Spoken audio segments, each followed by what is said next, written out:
here for another council meeting. I'll call the meeting to order at 9 a.m. And for the land acknowledgement, we acknowledge that we are gathered on Treaty 6 lands, a part of the traditional territories of many First Nations, Métis, and Inuit in Alberta. The town of Drayton Valley is grateful for the knowledge keepers and elders and the stories and teachings they share of these lands and its people. Thank you. And let's rise for the national anthem.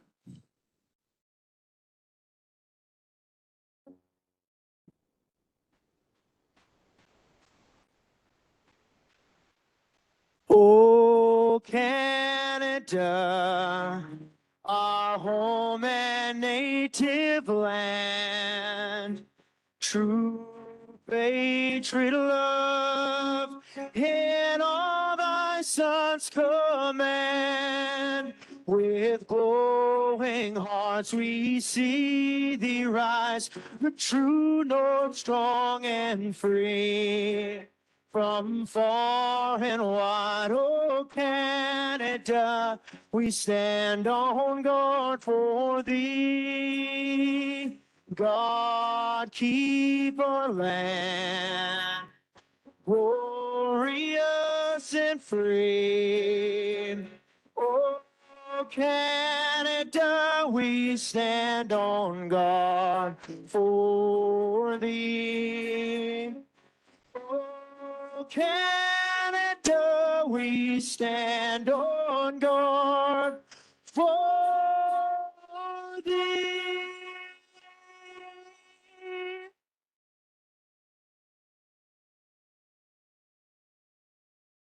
Okay, thank you all. Any additions to the agenda from the council? Anything from administration? Yes, we have an addition to the delegations for council recognition. So we could just move them down and put that one at 7.1 and then renumber 7.2 and 7.3. Perfect. Thank you, Elvira. If that's all additions, can I get somebody to add up the agenda? Thank you. All in favor?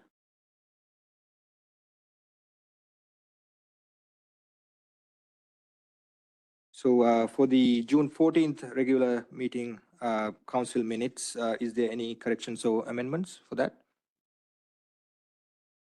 Seeing none, can somebody make a motion to add up the agenda? Sorry, the minutes. Thank you, Councillor Evans. All in favor? Okay, so we have a proclamation today, very important proclamation for the Pride Month. I'm going to read through the proclamation here. Town of Drayton Valley Proclamation, Pride Month, June 2023. Whereas the spirit of inclusion, equity, and human rights are pillars of our community. And whereas June is recognized as Pride Month in Canada and around the world as an opportunity to celebrate sexual diversity, promote equal rights, and build awareness of the challenges faced by the LGBTQ2S+ community. And whereas Pride Month is an opportunity to prevent discrimination and promote acceptance and inclusion of all, and to support the development of harmonious and respectful relationships among all members of our community. And whereas the town of Drayton Valley celebrates the diversity of our gender and sexual minority communities and express a commitment to diversity, equity, and inclusion of our organization and our community. And whereas we should take pride in our identities and never feel we must hide who we are at work, school, or within our families and communities. And whereas during Pride Month, we can all reflect on the progress made to recognize and protect the rights of LGBTQ2S+ communities and the work that still needs to be done. Therefore, I, Deputy Mayor Amir Gamana, Town of Drayton Valley, do hereby proclaim June 2023 as Pride Month in the town of Drayton Valley.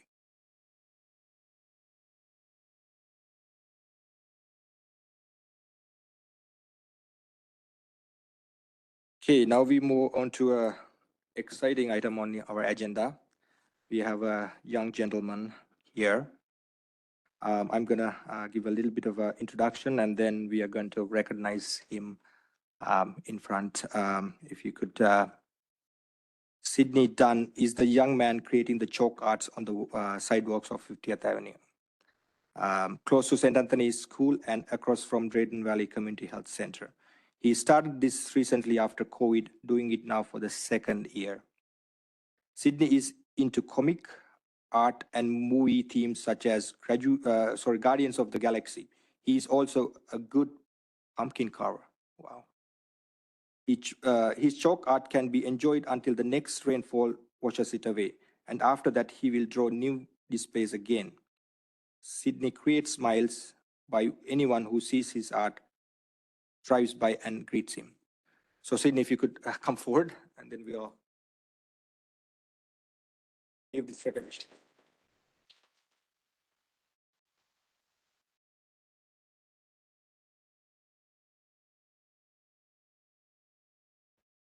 Let's go back here, you guys. Legs can't go down. Tom's knees can't handle it. Okay, there's a lot of steps going down.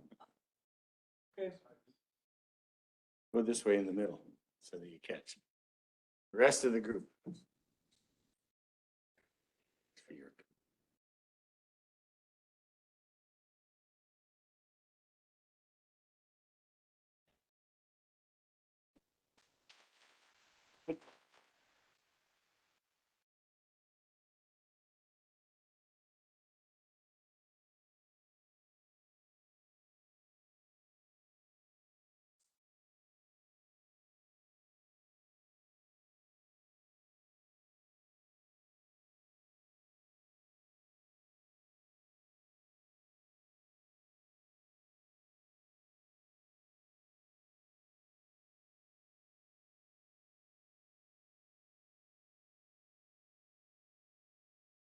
So now we move on to our second delegation here.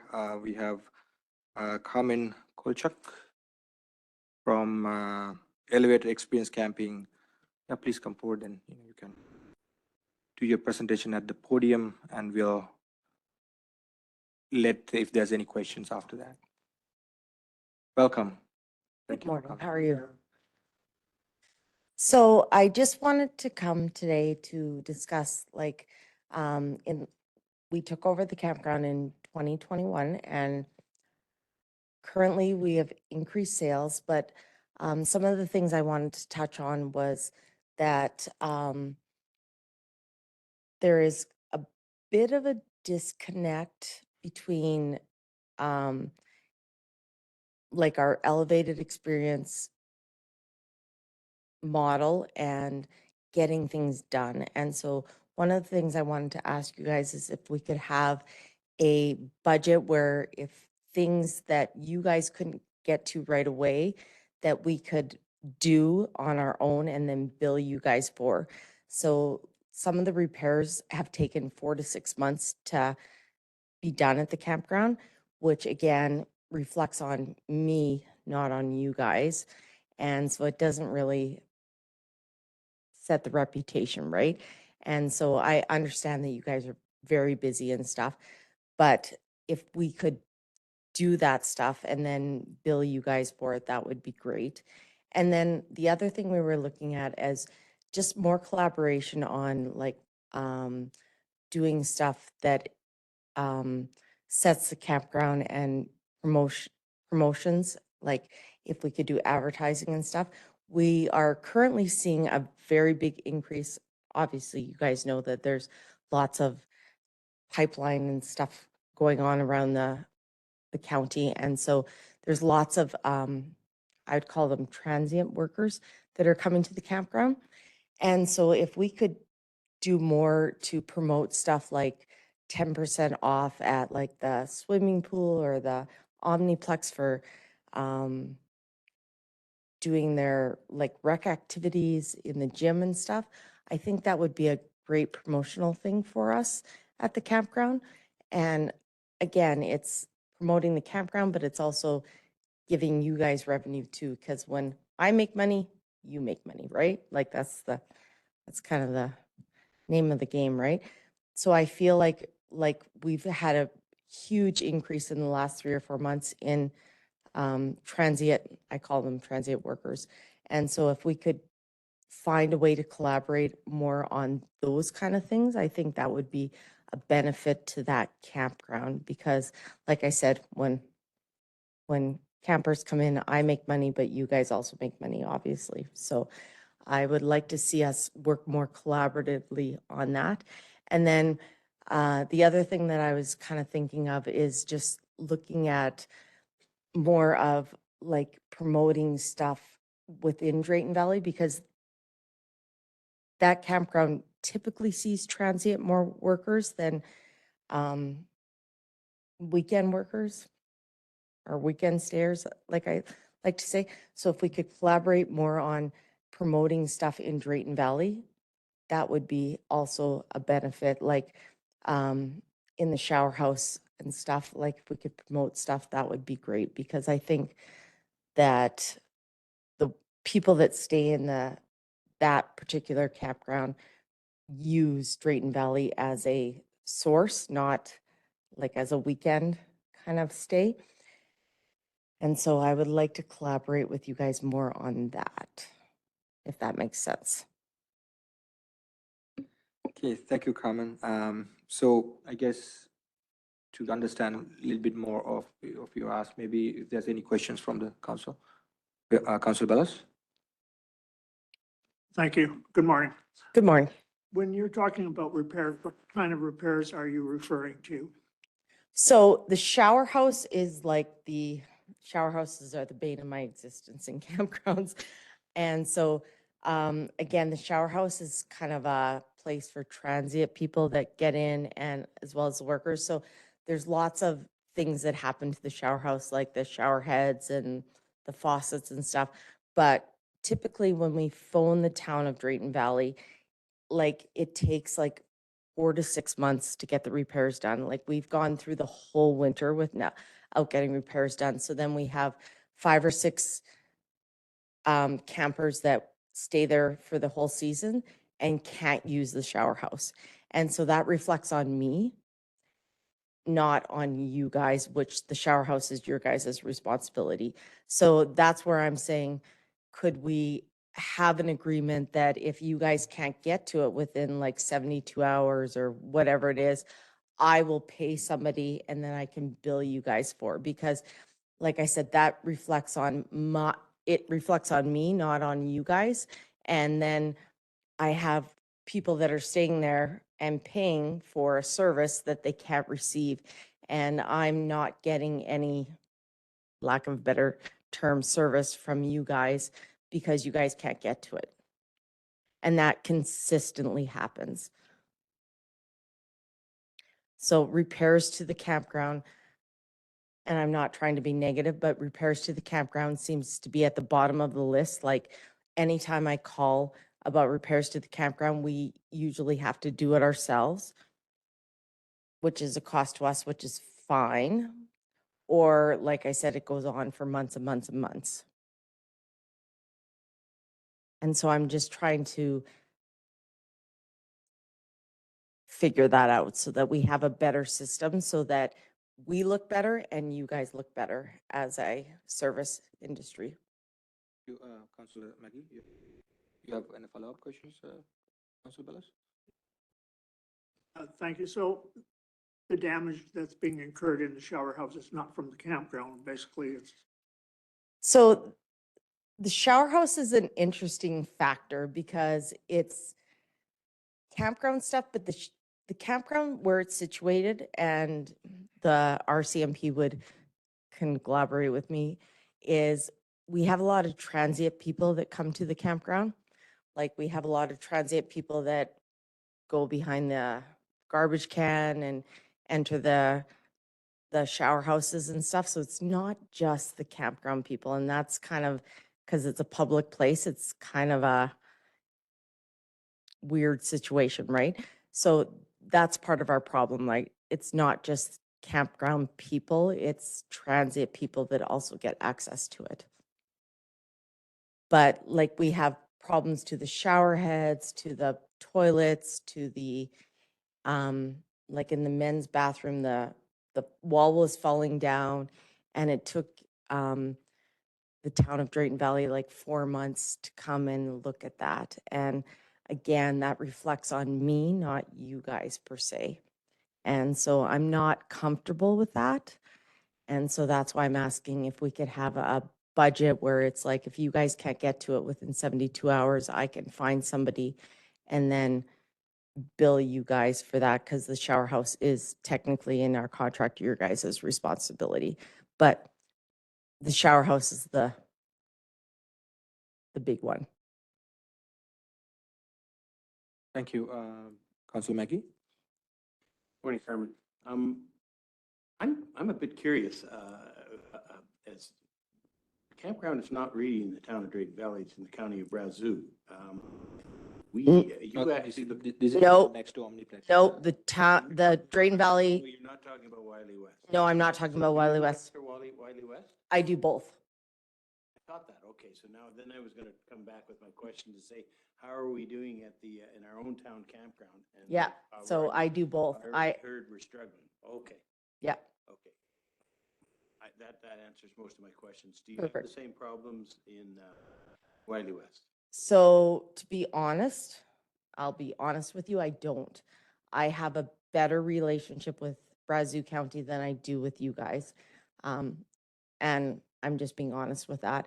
Brazos County is more responsive and more responsible for their facilities than you guys are. I do struggle a lot with getting a response from the town of Drayton Valley. So I deal with both, and that's kind of my stick. I completely understand it, and you should be here at this podium explaining that to us, and then we need to react. Yeah. Thank you. Absolutely, Carmen. Thank you. Councillor Sharif? So, does the shower house, is it actually just for the camping people use? Or is it designated to be for public? So that's the trick we have. So I originally thought it was only designated to the campground use, but I do understand from the town when they call me that they give it out to homeless people. They give it out to all the like surrounding areas for use. So that's a bit of our struggle, is that it's not just for the campground. It's kind of like, oh, you need a shower, go use the campground. So we do struggle with that a bit. I'm just wondering, so is it open 24 hours or is it? Yep, locked there's a in? code on it. There's a code on it, that's but what- again, the town gives out the code to anybody. So that's a bit of our struggle, right? Because we can't control that. Okay. Thank you. Councillor Ballas?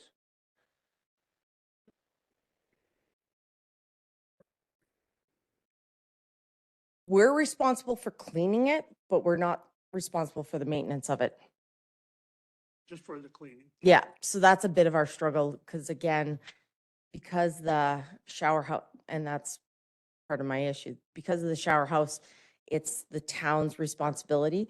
Lots of damages happen to it because it's open to the public, and then we don't get a response to fix it right away, and then that reflects on me, right? And so I'm responsible for cleaning it, but the town is responsible for the maintenance on it.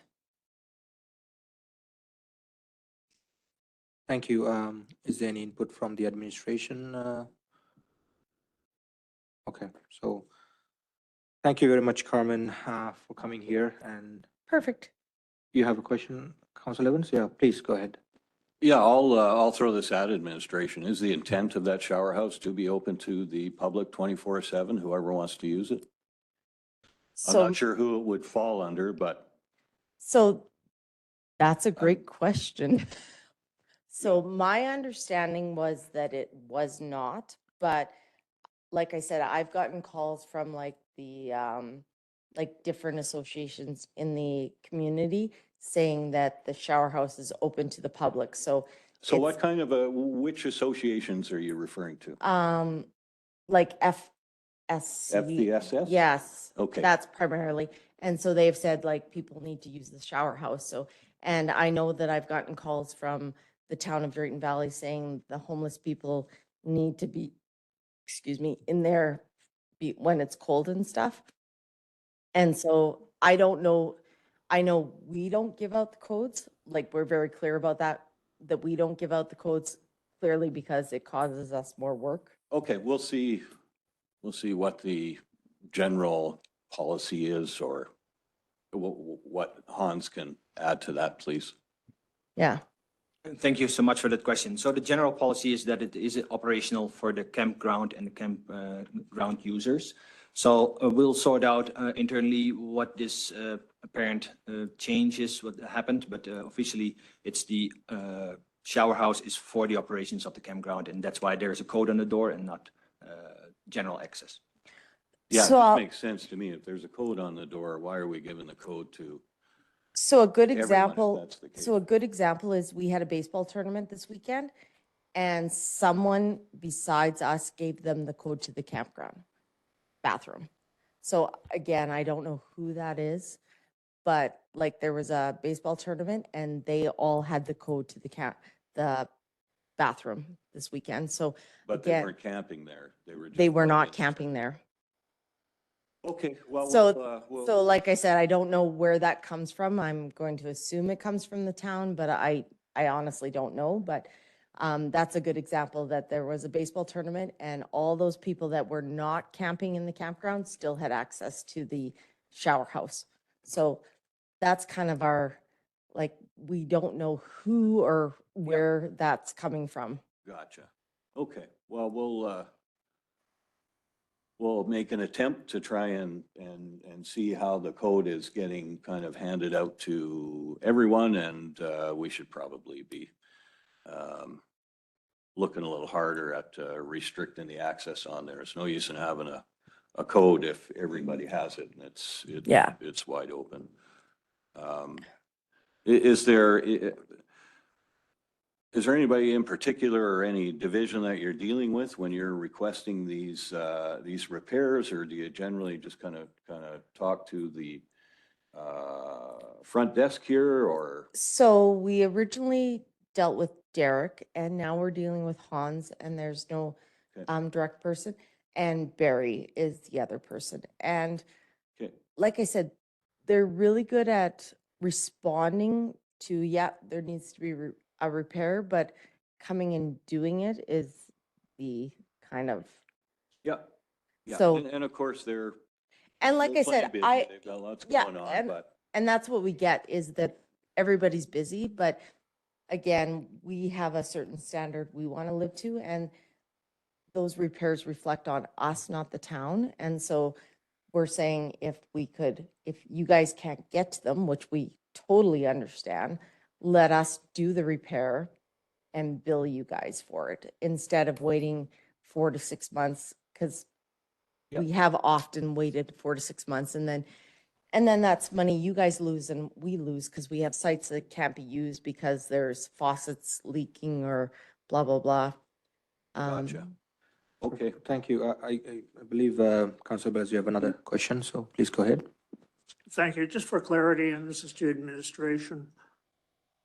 Is there a policy that states that that shower house is for campground use exclusively?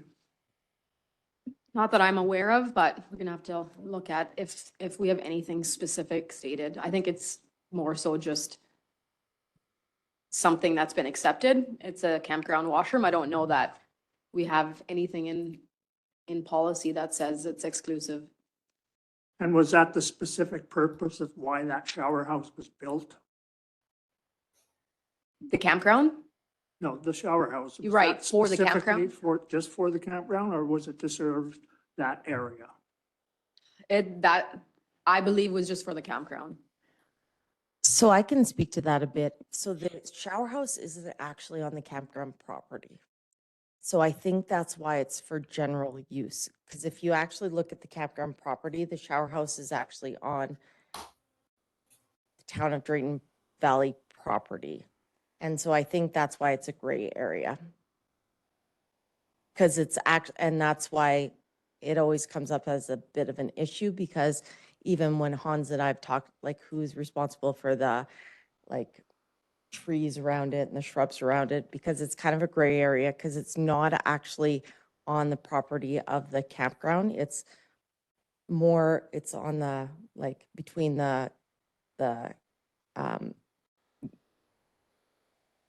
the high school, yeah. Yeah, it's between the two. So I think that's where it becomes a gray area, is it's not specifically on the campground property. But at the moment, apparently we don't have a policy, just stating that it's designated for campground use only. Yeah. Thank you. Okay, thank you, Carmen. You have, okay. So, yeah, thank you very much for coming here Thank you. today and giving this information to us. Obviously, we need to do some deliberation here, and then administration will connect with you to resolve Sounds good. any issues. Okay, thank you very much Thank for you. coming.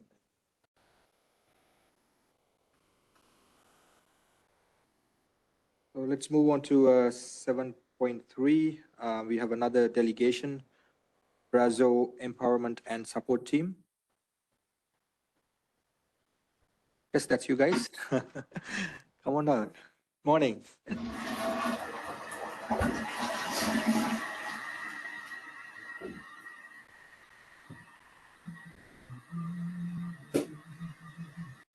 Good morning and welcome. Morning.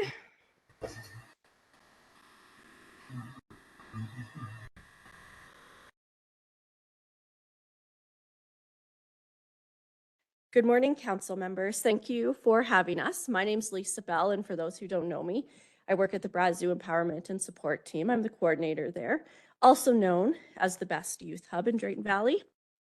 And I'd like to introduce Claire. Claire is one of our youth members, and she's also the chair of your Youth Advisory Committee. We'd like to start out by reading an excerpt from the Canadian Charter of Rights and Freedoms. Equality rights are at the core of the Charter. They are intended to ensure that everyone is treated with the same respect, dignity, and consideration without discrimination. Regardless of personal characteristics such as race, national or ethnic origin, color, religion, sex, age, mental or physical disability, sexual orientation, residency, marital status, or citizenship. Many of us take these rights for granted. We don't experience discrimination and fear when we leave our homes, support local businesses, and attend work or school. However, there are people in our community that are forced to face this reality every day. We are here today to ask you to proclaim a week in celebration and support of Drayton Valley's Pride community. Since I've started at the Youth Hub, I've had the pleasure of working alongside our Youth Gay Straight Alliance. GSA allows them to have a safe, caring, and accepting space to be themselves and to support each other. One of the goals as a group that they have is to create awareness, education, and to develop a sense of allyship in our community. I have been privileged to have youth confide and share their struggles with me.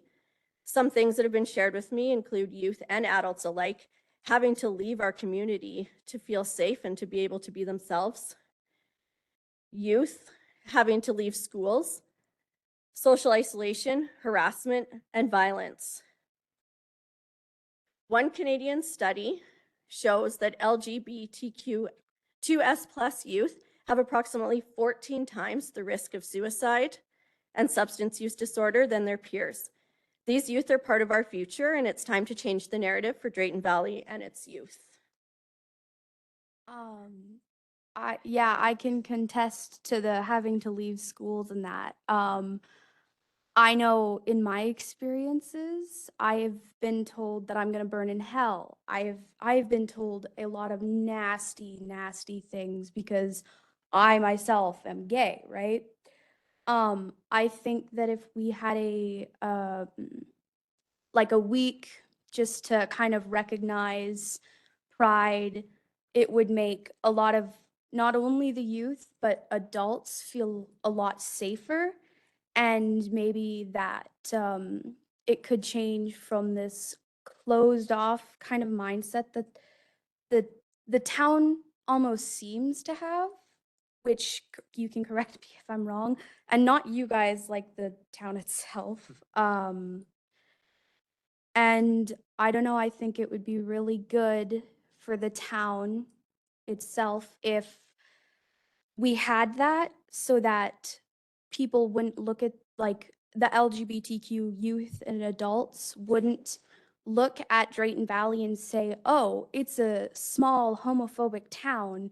They would look at it and say, oh, this is actually an inclusive, safe space for me to be. And that's kind of, yeah.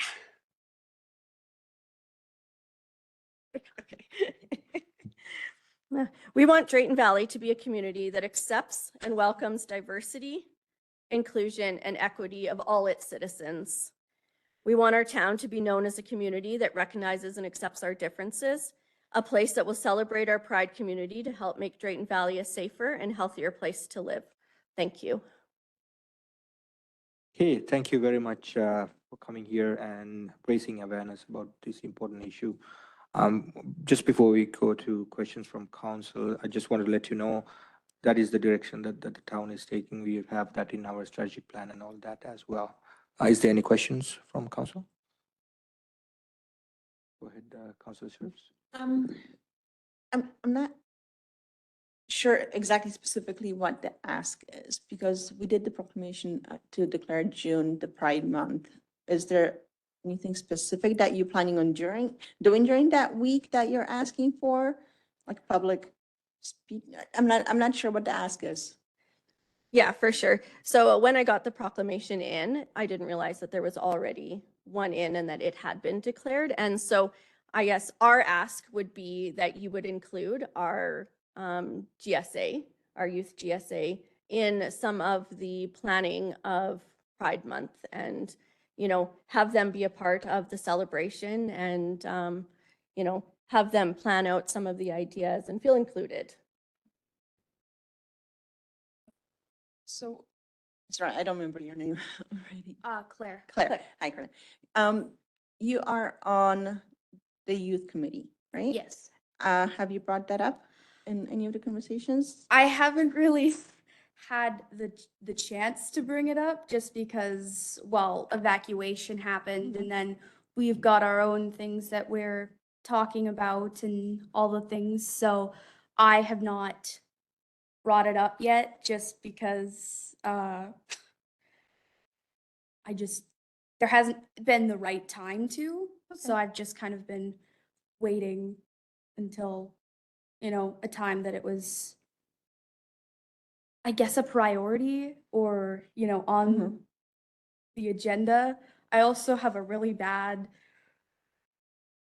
out of sight, out of mind type thing. So With us doing the proclamation for June being the Pride Month, I think maybe in the future, if there was a little bit more of a plan or just, pinpoint what it is that you'd like to do during a specific week in June, I guess would be a good time. And come back with proposals and then we can discuss a little bit more. Yeah. Because right now it's kind of hard to even understand what the ask is, yeah. in my opinion. But no, it's great. I think that we are being a lot more inclusive and open to anything. I mean, me personally, I think it's a great way to be introduced to the community by being here and talking to us. Thank you. Thank you, Councilor Sheriffs. Councilor Maggie. Morning, Claire. Morning, Claire. Lisa, you and I have had a couple of conversations. The last conversation that we had was about perhaps putting a float in the parade. Yes. Ideal. I think that's a great opportunity to get people maybe talking about this issue. I also know, and part of our conversation was about the bigger cities, Toronto, et cetera, getting more security and those kinds of things. It seems like things are starting to elevate a little bit. Today's news, the Duke City Council had to shut down a meeting as they were doing the declaration, and the Pride Month, it became a little raucous.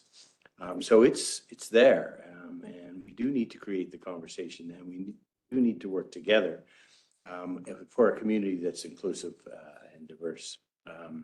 So Counselor Sheriff's right. Let's connect those dots on a regular basis. And because we had already talked, I know the mayor had talked about stamping a crosswalk rather than just painting a crosswalk. So we have a permanent view of that. And we haven't advanced that, but we need to advance it, I think, through your association and other associations that may join. So my question is, I did ask about what's Wild Rose School Division doing and what's Holy Trinity doing. And so can you enlighten me at all on that and what's happening in the schools? Because there wasn't a whole lot of information coming. Yeah.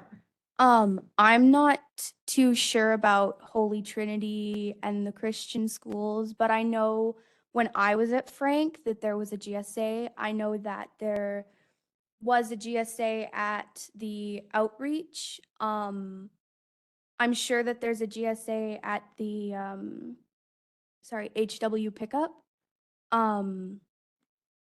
If that's what you're asking. Yeah, that is, I think because what I was trying to do when I connected with the schools is that if we come with one voice, that makes better sense than just people popping and saying this or that or the other.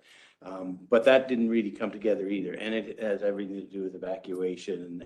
And here we are, we're in the month of, and we just proclaimed it. The other side is that it seems to me that there's a story here. Graham, if you're listening. And even your notes that you have in your phone, I think need to be shared. So I think there's important stuff. And so I think that's all I have to say about that. And thank you. Yeah. Thank you. We'll definitely work together and, thank you guys so much for proclaiming. I think that is a wonderful step forward. Okay, thank you, Councillor McGee, and thank you both of you once again for coming here and raising awareness about this issue. As Councillor Sheriff mentioned, diversity and inclusivity is important to this council as well as the town, and we will work together to move this forward. Thank you very much. Perfect. Thank you, guys.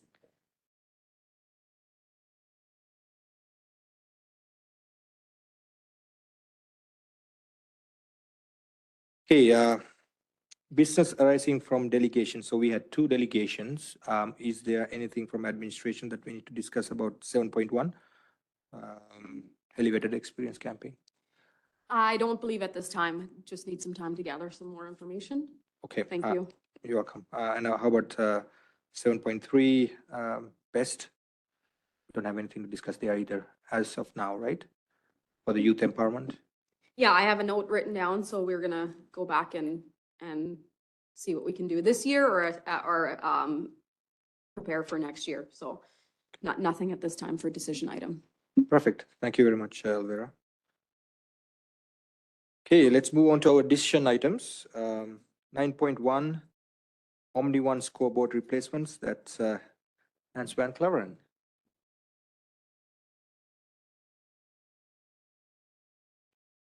Thank you, Chair, and to the rest of Council. So in front of you, you have a request from administration to take a look at the capital request for the Omni One scoreboard. So during the budget process for 2023, capital project was approved by Council to replace the scoreboard in Omni One Arena. So currently, because we are further in the year, and I'll explain the reason why, we see the budget of $65,000 that was approved increased in the meantime when we get new quotes before we start ordering an installation. So the quote received in March was already higher, but right now in June, you see the number there of $74,970. The difference over there, administration has already worked with gathering and retaining support from businesses, and we secured $5,000. That means that there's still at the moment a $4,970 difference. You see that in the calculation. The negotiations with the Thunder were, let's say, in part, of course, for their agreement to utilize the facility, but also to look into upgrades to our systems. And that's why we talked with them, and the conversations were mainly regarding a video screen, sound system upgrade, and integrated scoreboard option. When we talked in those conversations over the last couple of months, we come now to the conclusion that we have to proceed with this replacement of the current scoreboard as it was presented in our capital budget for 2023. Because we are running out of time, of course, and with the Thunder, we gave them the opportunity to finalize any, let's say, outstanding ideas that they have regarding the replacement items. At the moment, we agree with each other that those components can be upgraded later on in different discussions. Like I said, other items next to the scoreboard, like video screen or sound system or camera systems. And we can progress basically right now with the scoreboard replacement. With that, there's a shortfall of $6,000 that we see right now for this capital budget to get it done. Being it done means that we can still do that in the first half of the season already for 2023, because the ice will go in, of course, already in August. And unfortunately, of course, this takes little time to order and install this. So, but we see it happening before Christmas of this year. So in front of you, you see the recommendation from administration that council approved the increase to increase the 2023 capital project Omni One scoreboard by $6,000 funded from the operating reserve. Any questions? Thank you. Answer. Okay, thank you, Mr. Van Klaveren. Any questions for Hans? Okay, if there's no questions, can somebody make a motion then? Sure. Councillor Clark? I will move that council approve to increase the 23 capital project Omni One scoreboard by $6,000 funded from the operating reserve. Any questions, comments on that motion? Councillor Maggie? It is a question.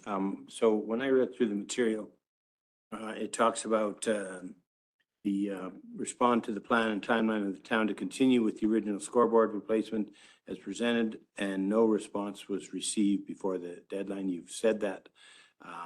So you've reached out a number of times and we're just not getting a response. Don't know why.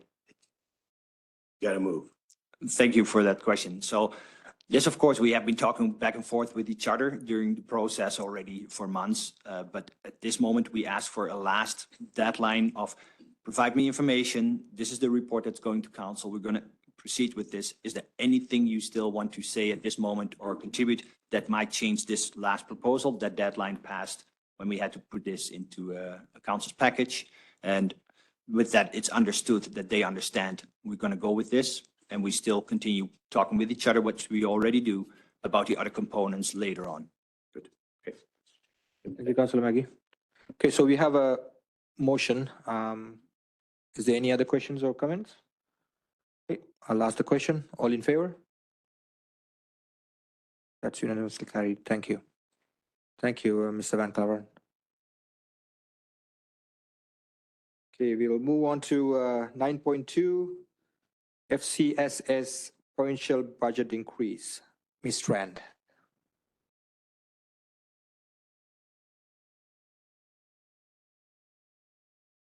Good morning, Ms. Strand. Good morning.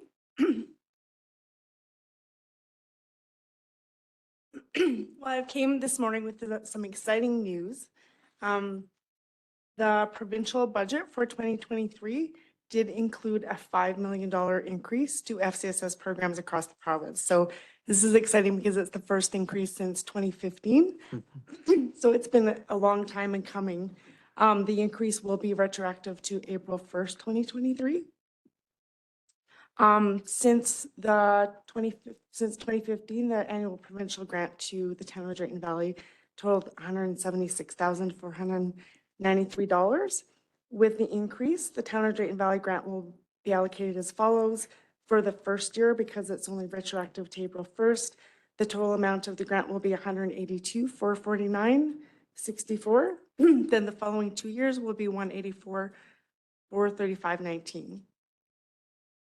As FCSS funding is based on that 80-20 split partnership between the province and the municipality, then as per the FCSS Act, the minimum municipal contribution will also increase by that 4.5% should council accept the increase in the funding of the provincial grant.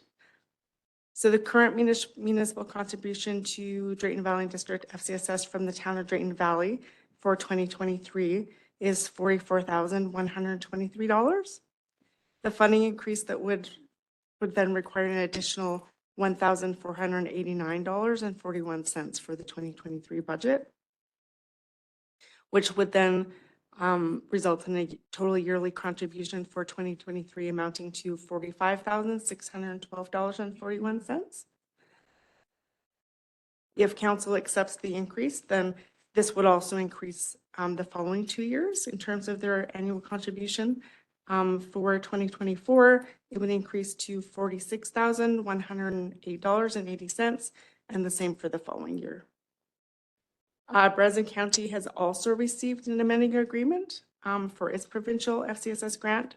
Since Breslin County provides 2/3 of their funding to Drayton Valley District FCSS, then we're likely to see an increase from Breslin County as well.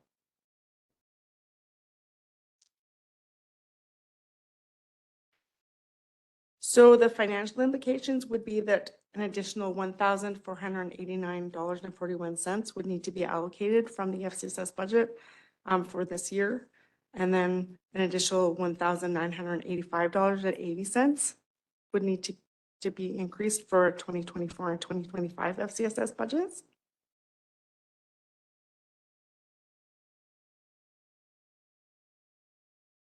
So the recommendation would be that council would accept the funding increase to the provincial FCSS grant and then increase their municipal matching contribution to Drayton Valley District FCSS for the 2023 fiscal year from $44,123 to $45,612.41.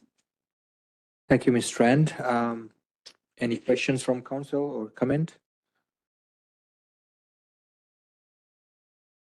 Okay, sure, go ahead, Councilor Evans. So just for clarification, we got a lot of different figures in here, but we're looking at an increase of about, what was it, $1,500? Yeah. From us to end up accepting an increase in provincial funding of, looks like about 6,000 the first year and 8,000 the next year? Yeah, that's correct. Okay. Perfect. If there's no other questions, can someone make a motion? Okay, Councilor Evans, thank you. I'll make the motion that council accepts the funding increase to the provincial FCSS grant and increase their municipal matching contribution to Drayton Valley and District FCSS for the 2023 fiscal year from $44,123 to $45,612. Thank you, Councilor Evans. Again, any questions or comments on that motion? Okay, seeing none, I'll ask the question. All in favor? Carried. Thank you. Thank you, Ms. Strand.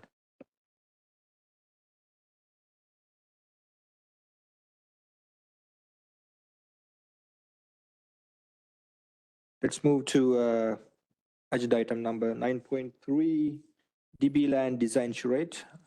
Peter Ware. Thank you and good morning.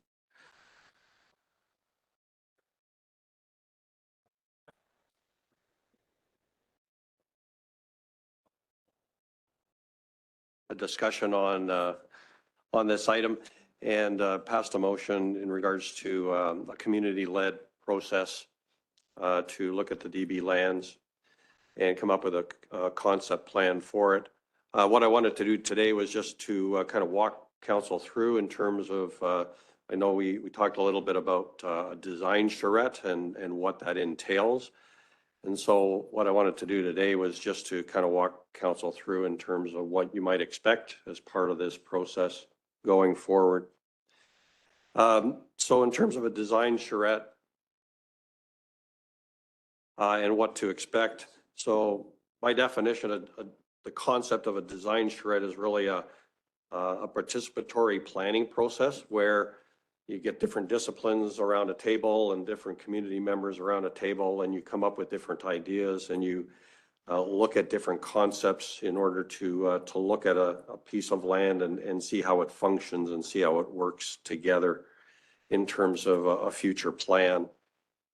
The goal of the charrette is really to work with the community and work with those people involved as part of the process and come up with that vision for the land and come up with ideas in terms of what the future state or what the future of that land would be.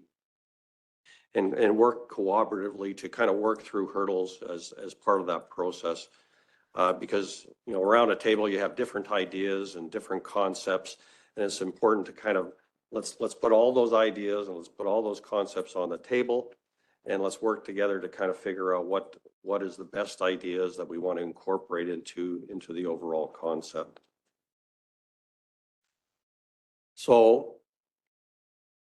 moving forward in terms of a charrette, there's different elements of it that are important. One is it's a design process where you're looking at land use and how do you resolve conflicts and alternatives on a piece of land. It's a very iterative process, which basically means that it's very hands-on. It's meant to be a short, concise process.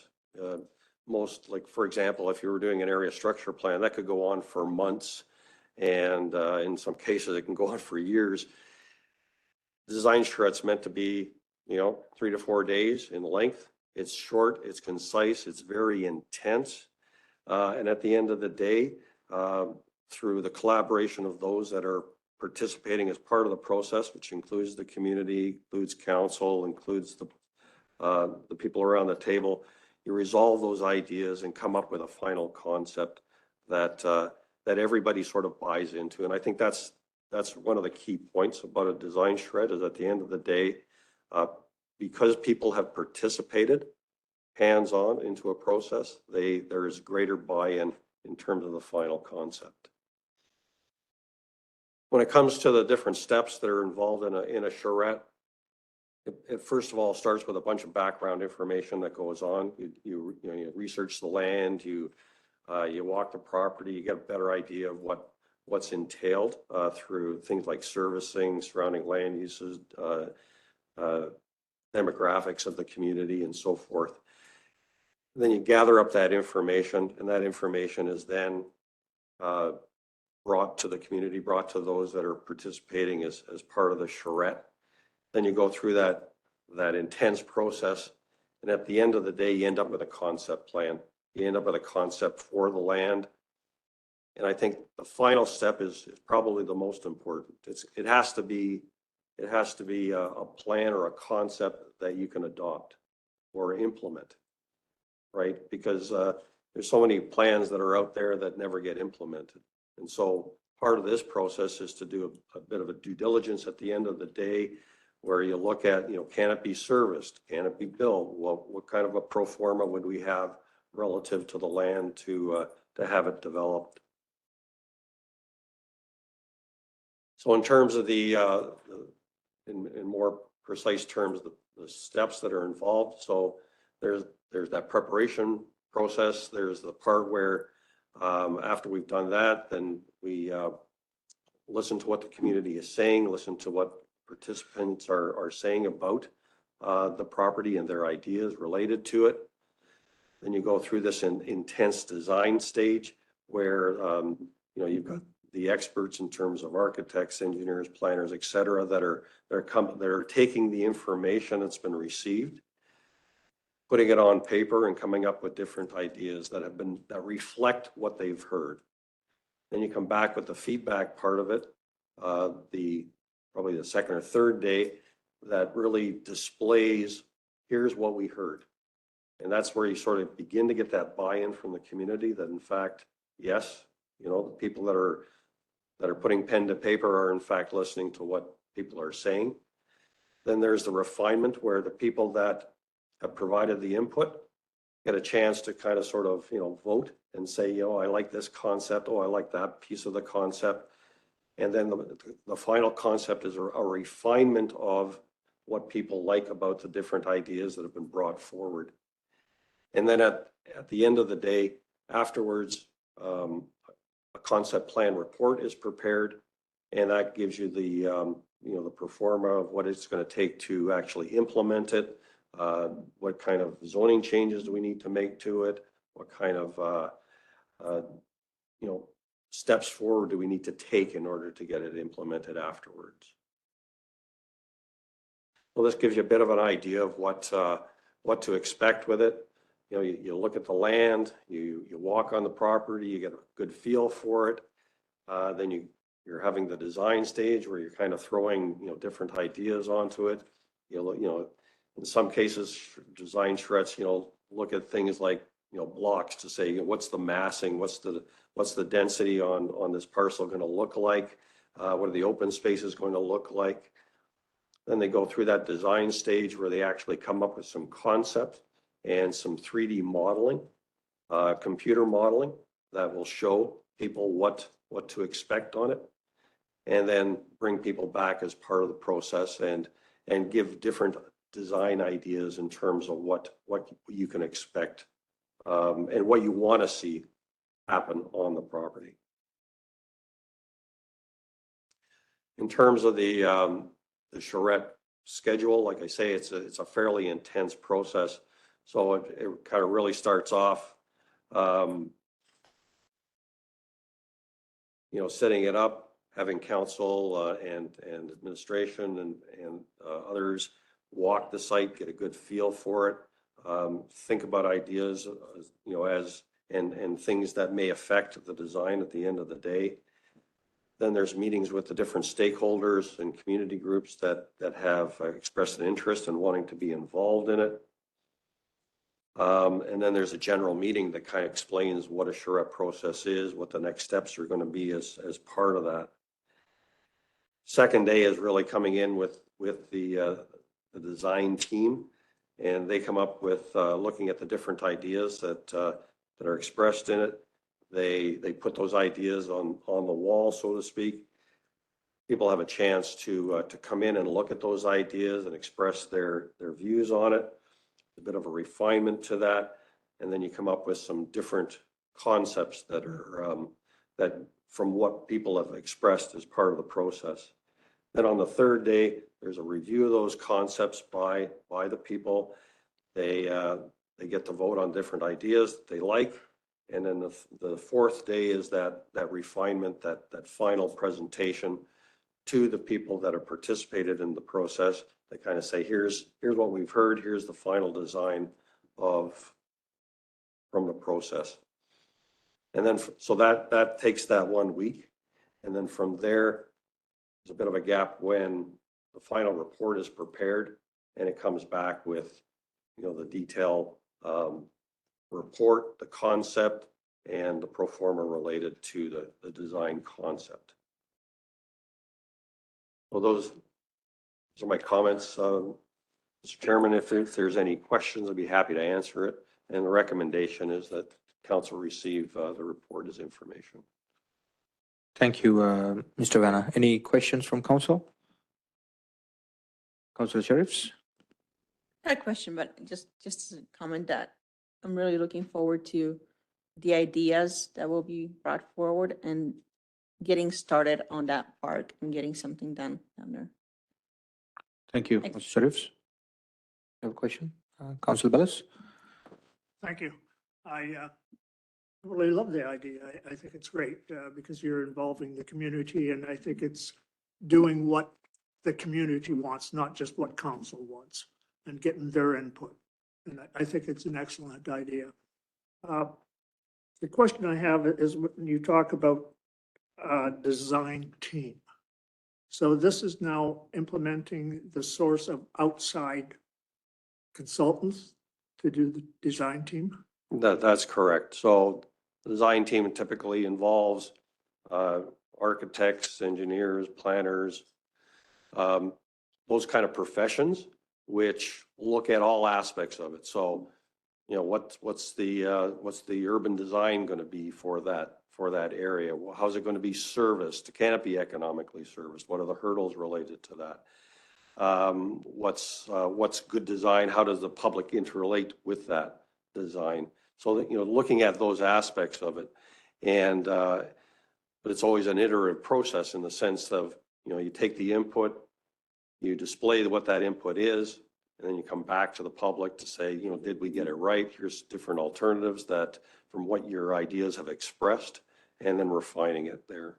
So it's important to bring in those experts in order to be able to help us come up with that concept. So we're looking at a budgetary item, of course, so probably we would be going into the 2024 year. Is that what we would be looking at? During the last, when Peter brought this, or I guess Nick brought the park concept forward and Peter recommended this, we had decided that we could shift we have some savings in the planning department from some other, just savings in terms of vacancies and other projects that aren't going forward. So we were going to internally source it with savings from the budget. So it's something we can start acting on immediately. Correct. Because I think it's a excellent idea, and I think I would like to see us not procrastinate anymore on these sort of things, but take some action. Thank you. Yeah, go ahead, Mr. Arno. We have gone out, we're out for proposals right now and waiting for those proposals to come back. Thank you. Thank you, Councillor Bowes. Councillor Mackey. One question. Peter, can you give me a sense of timing? You've heard around the table a little bit so can you give me a sense of if we would start something over the winter and then start digging dirt in the summer, or where are we at? I don't know about the dirt part, but through to Councillor McGee, our hope is to start the planning process this summer and to have it finished this summer, and then forward in terms of the next steps would be totally related on budget and how we move forward with that. But certainly the concept would be completed this summer. Thank you. Thank you. Any other questions? Councillor Clark? Yeah, and maybe this isn't so much for Peter as it is for administration around 50th Avenue. This approach looks like a pretty good approach to that. I know we've already done some engineering and we've already done some design, but the piece that's missing there is the public consultation, I think, right? And specifically, I guess I'm talking about the churches along 50th.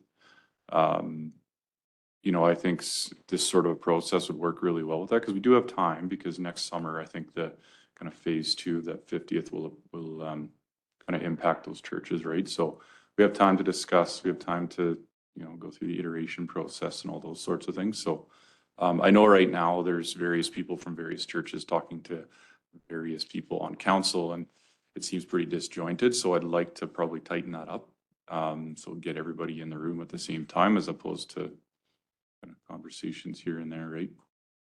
And then we can all have, hear all the same questions and hear all the same answers in the same room. So we're not, like I said, bouncing around there. So. Yeah, absolutely. I think we'll plan to, Shelley's going to kick off the project here right away. And then she's going on holidays. And so I think what we'll do is plan something for midsummer. And although we'd initially planned to address the different churches individually, I don't see any problem with doing them all together to see what kind of questions they have. The only thing I would say is that to make sure that everyone's aware what type of input that can be, what kind of control, I guess, they can have. So not to mislead in terms of what the meeting is intended for, just so that the project can go forward. But yeah, I absolutely agree. And it was on our radar to meet with the churches that had not yet had an opportunity for a face-to-face with us. But I don't see why we couldn't do them all together. And that way they know what each other's concerns are and as well. So yeah, I guess I'm not necessarily fussed about all the churches getting together, but each church having an opportunity to talk about their specific piece of that project. And, if you want to get them all in the same room, that's fine too. But I keep hearing there's some chatter here and there. And I thought we were approaching it as such that we were going to go to, say, Church of God and say we're going to deal with them and get it done with. So it'd be nice to have a bit of a schedule to say, look, Church of God, here's what we're gonna do, we're gonna talk, we're gonna go through these iterations, and here's when it'll be done, right? As opposed to having it you know, Yeah, go for 8 months kind of thing, right? for sure. Get it done. Thank you. Thank you, Councillor Clark. Yeah, I agree. The concept of the shared process is very intriguing, and we can use that on other priorities that we have. Unfortunately, like I said, I don't think DP Land Park is a priority to me. But I'll ask if anyone like to make a motion on that. Councillor Shribs? Just accepting, just for, as information, right? I'd like to make a motion that council accepts the report, as information. Thank you, Peter. Thank you. Is all in favor? All opposed? Thank you. We'll take a 10-minute break.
Good morning, everybody. We'll call our meeting back to order at 10:15 a.m. We'll jump back into decision items, going on to 9.4, 2023, Quarter 1 Corporate Business Plan and Project Updates, which is our strategic plan. I'll hand this over to Ms. Thompson. Thank you. So I'm going to do the project update first, and then we'll move on to the strategic plan update. And so although I marked it as quarter 1, some of the progress that has been made may have been after quarter 1 because I was preparing the report in the last few weeks. So our boiler replacement, the boiler has been installed by our maintenance department. And from, I want to say it was 2 years ago, we have 2 boilers in this facility. We replaced one, and then the other one was replaced this year. And with the maintenance department expansion, we were able to do it, I believe, Hans can correct me if I'm wrong, but I think we were able to do it in half the price of the first one because we had the specialty in-house to complete the installation. So that was really great news.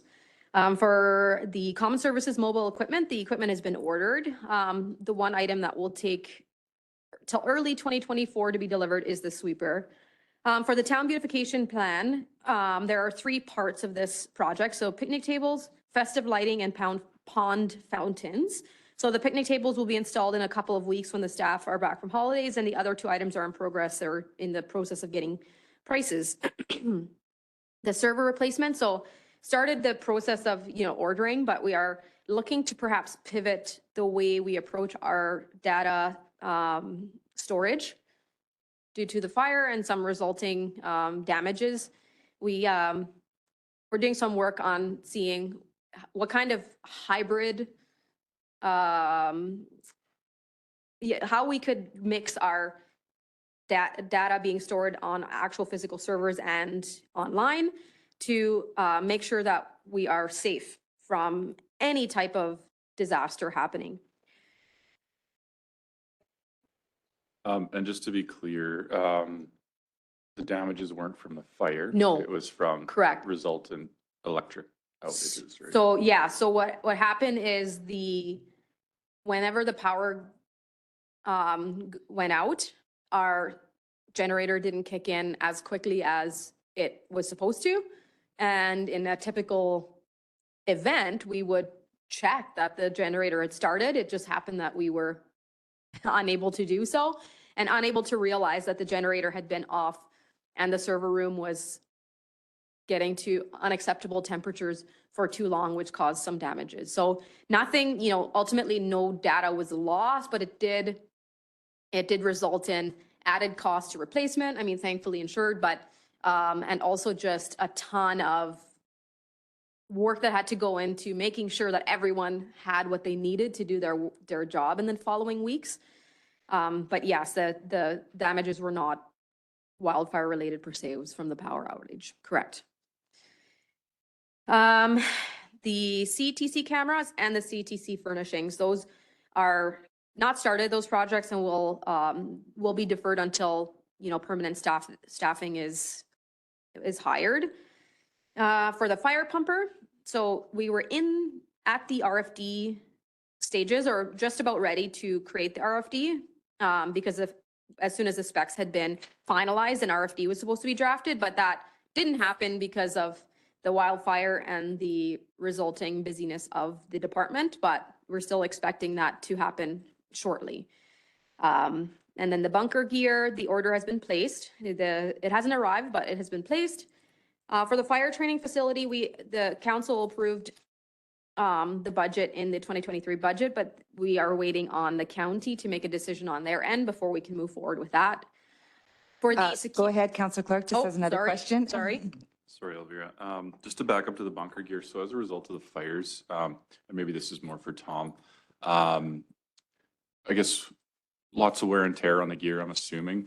And I guess, is there an opportunity to avail of any sort of funding from the province to replace that stuff? Yeah. Sorry. Yeah, good morning, Council. Yeah, in regards to that, the bunker gear that Elvira is referring to is for structural firefighting. So that's kind of a separate thing. We do have wildland firefighting gear. You're correct. A lot of it had a lot of wear and tear as a result of the fire. And a lot of that will be replaced through the Buck Creek wildfire incident itself. So. Thank you, Tom. For the security cameras, and I apologize that it's double-sided. I hate double-sided printing, but alas, here we are. We are now, so a contractor visited all the sites and is creating a plan to move forward with the purchase and installation of cameras. So we hired a contractor to evaluate what sites and what was able to go there and where was the best location. So that's where that project is at right now. For the CPO vehicle. Councillor Gaman has a question on the cameras. Thank you. Sorry about that. Just about the acquisition of the devices. Have we moved forward with that piece? No, I believe the contractor is drafting a plan for that right now. Okay, so this contractor will be acquiring devices and installing? The contractor will, Tom, correct me if I'm wrong, the contractor will be creating a plan as to what makes the most sense. And I believe installing, but I'll let Tom speak to that. So right now, the person that we have, or the company that we have, it has gone, they did that on Friday. They went through to all the sites that council has determined to be priority sites for cameras. And what their main objective was to figure out what cameras would work best in those areas, where they should be located, was there power that was available to them, all of those different types of things. And now that they have all that data, they're going to now put it together in a plan and say, okay, this is what we recommend going forward to order certain types of cameras. They're not focused on one particular brand of camera. What they're focused on is getting the best cameras for that particular function or for that role. And then for them all to be able to work together so that we can have a whole network. Not only are we looking at the outside, but we're also looking at the CETC, the Urbanata, so that we can link all of these pieces together so that we don't have a bunch of isolated security systems in place. So that's what their function is. Once they give us that plan, then we can move ahead with Nathan and with the rest of the team and start ordering all of the equipment and getting it installed. Perfect. That's fantastic. So does that include the managing software as well? Yes. Okay. Yes. Perfect. Yeah. Thank you, Tom. Thanks again. I'll try to look up next time, not just. The CPO vehicle, so we've had it for a while now, and we had to get some like dash cameras installed in that. And now there's just some minor repairs or more like alignments that need to happen for it to be ready to go out. For the Park Valley Pool repurpose, we talked a bit about it last time, but I believe a report will be coming to council in Q3, earlier in Q3 than later, I think in the next month or two, for further direction from council. Go ahead. Councilor McGee? I'm okay. We've you asked Go ahead, questions ask now. If it's related to this? Sure. I did get the minutes from the library, and they're in constant talks about changing their location, and I know that Councillor Evans is there.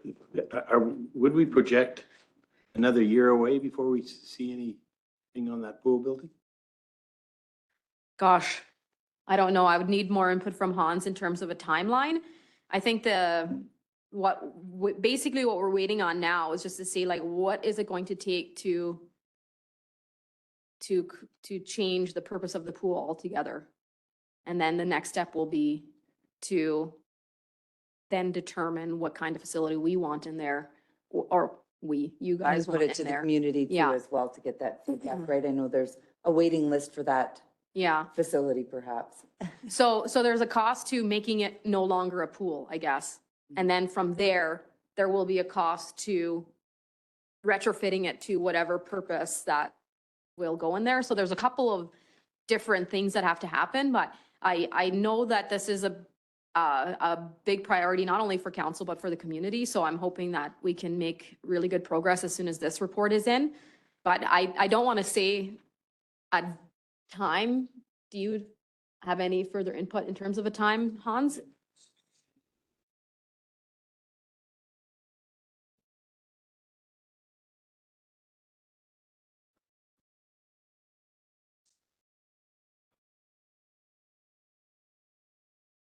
Yeah. Go ahead, Councillor Evans. So I'm assuming that once we get that review done and the building is suitable to repurpose, then we'd probably go out, once council's decided what the direction is, we'd probably go out with an RFP, request proposals to see what it might look like. And then probably I'm thinking that's going to take us through 2024 before we put out a tender once that decision has been made. So I think we're probably easily a year and a half away from actually turning it into something. But we're going to have to decide what we want to move forward with. Councillor Clark? And that's only a budget item if we decide to keep it, right? Mhm. I think, right? Yeah. Yeah, so I think that it's wise for it to come up, in discussions during this budget and then decide whether we're proceeding, what those costs are, and then the next steps. Which budget will be coming up soon. Speaking of budget, yes, yeah, in the next few months. Yeah. Awesome. Yeah, I would imagine, once this report is in and we can move on the repurpose, I guess, that first phase, and then, during budget, then we should be able to move on that next phase in terms of decision-making. But in terms of the timing of that being able to be completed, yeah, I'd imagine it would be into 2024 for sure. But hopefully, I mean, if everything goes exactly the way we'd want it to, it could be in 2024, but by 2025 for sure. Where are we at? So for Ivanhoe disc golf expansion, so there's already work having started. So the expectation is still, of course, for the project to be completed by early to midsummer. I guess we are in early summer now. So any day. Any day. While they're working on it, I believe that this coming week they're going to be doing the next phase of that. For the MCC deck replacement, most of you got to go and stomp on it a little bit and test it out last week. So I'm happy to report that that project is complete and it's looking very nice. The scoreboard for Omni One, that came forward today with an additional request. So that item will be ordered, and of course, the installation will be scheduled whenever possible with all the sports that happen in the fall there. The sidewalks and trails, parkways to start the work by the end. Elvira, can I just ask a question? I Sure. just wasn't here this morning in regards to the scoreboard. Yes. I did have a question, just from the two pictures that were posted. One had showed a sponsor on our current scoreboard. So that sponsor, I'm assuming has bought that place on the scoreboard. Does their name now go on to the new scoreboard, or how does that work?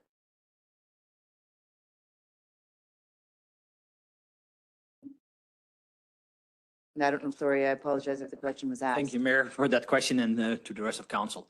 So the scoreboard and the advertising on it is part of the agreement that we have in place already for years with the Thunder. So some of those sponsors will come back on the new scoreboard because that's part of it already. Okay. And of course, we have to acknowledge somehow the sponsor that we have additionally coming in to be part of this scoreboard replacement. Okay, perfect. I just wanted to, I guess, make sure that they weren't having to repay for their name on there and that there was just, it was going to be an easy transition, I guess, once Yeah, we get correct. that going. Perfect. Yeah. Thank you. Thank you. Yeah, so for the sidewalks and trails program, this is the trail upgrades that is largely funded by a grant.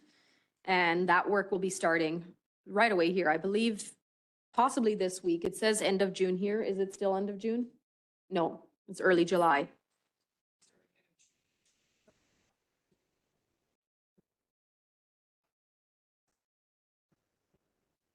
Yeah, it will be later on.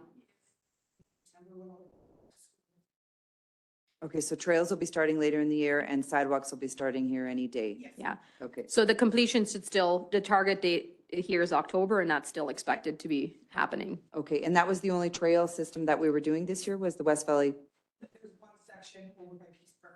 And by Peace Park. Okay, Councillor McGee? On the trail systems, a big shout out to the team. They, somebody got a bucket out and cleaned the debris paths that were already there and pushed the dirt, and they just did a great job. So shout out to them. Thank you. And then Oh, the, Councillor Clark, lots of questions. Sorry. Sorry. So with the trail program, I know we had talked about previously, those trails that go to nowhere.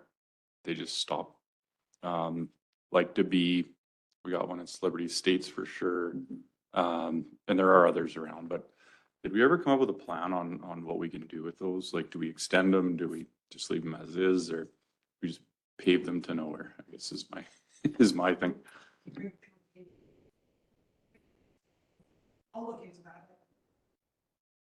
I'm putting that on budget wish list because I know that's been talked about for several years as the extension of our trail system, trails right? and activity. And then I guess figuring out how much will be covered by grants and then what portion we're doing every year, right? Those pieces.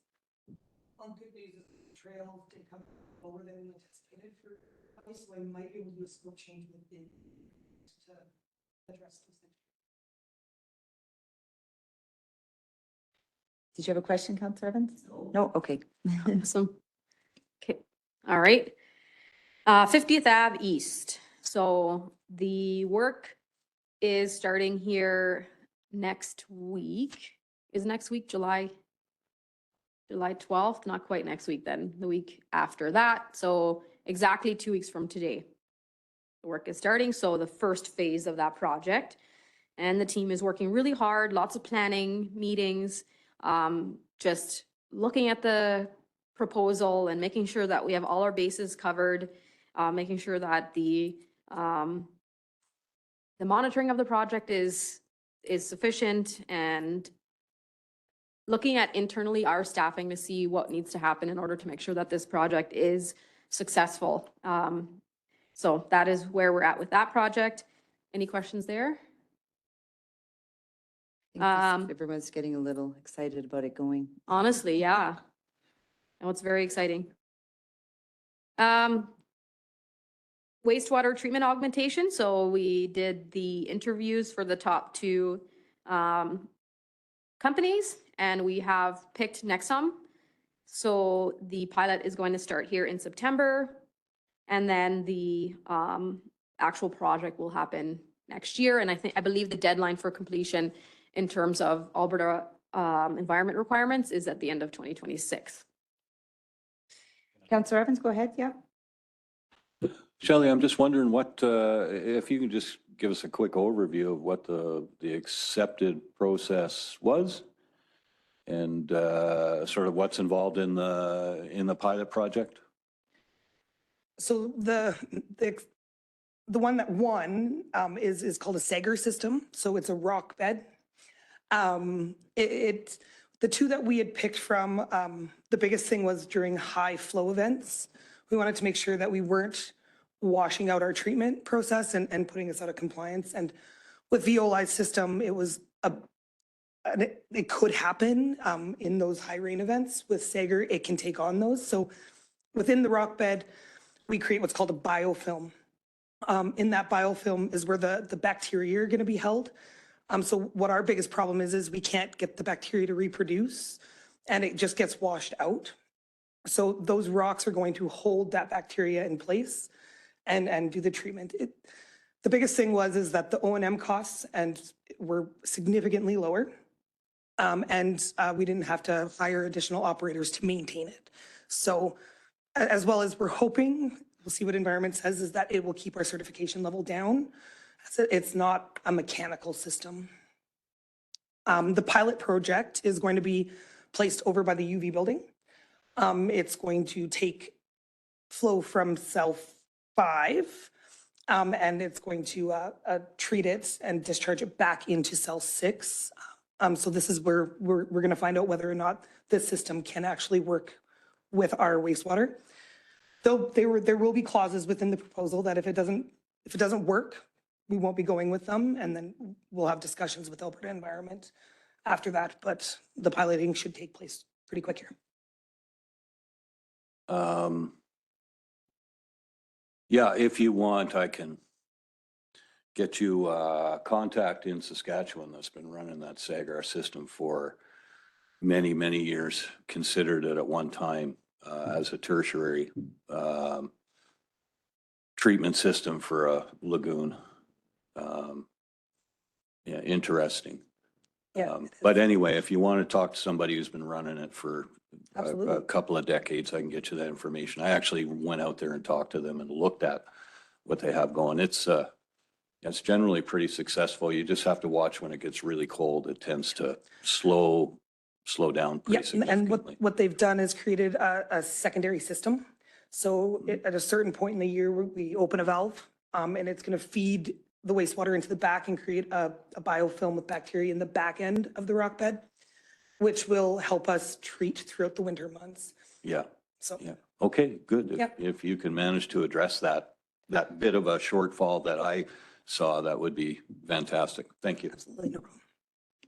Thank you. Yeah, I learned a lot more about wastewater treatment than I ever thought I would, but it was very, very interesting what's out there, right? Yeah, what was out there, and ultimately, like the cost for a more mechanical system was quite a bit higher to maintain, and so for that reason and multiple other reasons, the Nexum was the one that was picked for Sager solution. Yeah.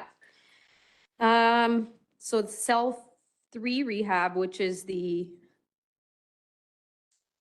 dump, the septic receiving station. So one bid was received by Parkways, and we're waiting for structural drawing submissions before going ahead with the construction. Valve replacement program, we received several bids. Parkways was the lowest. In-house exercising is ongoing, and then after that, the work will start from Parkways. Water distribution upgrades. ISL will be working on the design soon for the project to be delivered in 2023 and 2024. Cell 4E, which is a landfill cell. Construction starts towards the end of July, and it will take around a month for it to be completed. So we're looking for that to be completed by the end of August, and Padirnis is the contractor that won that bid. Now, moving on to our operating projects. So we have the implementation of a compensation program. All the new grids have been communicated with employees and will be processed by the end of July. Of course, the evacuation and incident management stretched the deadline for the completion. And then merit increases, performance review deadline was extended to June 24th. Due to the evacuation, merit considerations are still on track for review and decision by June 30th. Organizational wide training program. So we're currently ongoing. We'll probably have scheduled our 6th training session around our 6th. I'm not exactly sure, but we've been doing them monthly or twice a month since January. So we started, and it's been really, really great for our management team. And the training, Keldar, I believe, is the ones that are providing the training, and they're really, really good. And it's been certainly it's given me opportunity for a lot of reflection and personal and professional growth. So I think that it's going really well. Website update. So there's a couple of projects within this one. So we have the events calendar, which is completed. We have the recreation page revamp, which is in progress. And then the Facebook integration, that one has not yet started. For municipal facility branding, we need to get updated quotes. So for that work to be completed, and I'll be coming back to just talk about that with council in the next meeting or two. Community engagement strategy. So Engagement HQ platform launched end of March. The Citizens Budget platform is scheduled for Q3. So the idea being, so the engagement platform is up and the Citizens Budget platform is supposed to be ready for the next budget season so that there can be input from the public before we start budget deliberations, and that's still on track. We're a little bit stretched for time, the couple weeks that we were out of where we weren't working has really challenged some of our deadlines, but we are still aiming to meet that one because we know it would be really, really helpful for budget deliberations. So we're still aiming to meet that deadline. The Youth Advisory Committee, it started and we've already had several meetings. The Historical Society contribution, so we paid our portion per the approved budget. And I believe that they're planning for the construction and installation at this time. The maintenance department employee, so council approved a budget to add a maintenance employee, and the job posting is out. And it's still really looking, we're confident that this is going to be an overall savings, not only overall efficiencies and being able to do things in a more timely manner, but also in significant cost savings and being able to do a lot of projects, having the expertise to do the projects internally. The Omniplex door upgrades is complete. System components are installed and providing operational efficiencies. The Wall of Fame, there's no further progress from the last update. Zero fee lifeguard courses, so students can now apply for this program, which is awesome. Controlled crossings, the signs have been ordered for installation. The South Sanitary Trunk Assessment, the RFP is not yet drafted, so we haven't started this yet. And then the weed spraying, so the fire prevented us from spraying the dandelions. So we'll need to be done now after the inspection, so after the weed inspection. So I believe, if I understood Nick correctly, is that these have to be sprayed like at the right time of their growth. And it just, believe it or not, it happened to be when we were evacuated. So I will, yeah, which that 2 week, yeah. So that's where that's at. So it's unfortunate, but not much that we could do at that point. Elvira, can I just go back for a minute to the controlled crossing upgrades? Work to start after the grant agreement is in place. So the grant was received last year already, right? I think it covered 60% of the cost. So what were we still waiting on for that?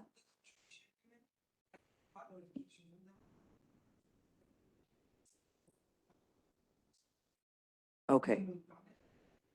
Okay, so that'll be happening, okay. Okay. The remaining controlled crossings, correct? Okay, thanks. Oh, and Councilor McGee. And could at some point circulate where we're actually putting it? I've forgotten, that's all. Over by Scotia Bank, kind of right there, that Upper Plaza. Okay. One of the one-ways, right by 42nd and 43rd there, but on the west side. There'll be one over by Raw. Crosswalk that cuts to get into Beckett's walkways or sidewalks, so we're gonna put one there. The last one is over down by the low-income housing of off 54th Street by the coast. But to be lands there, the corner of.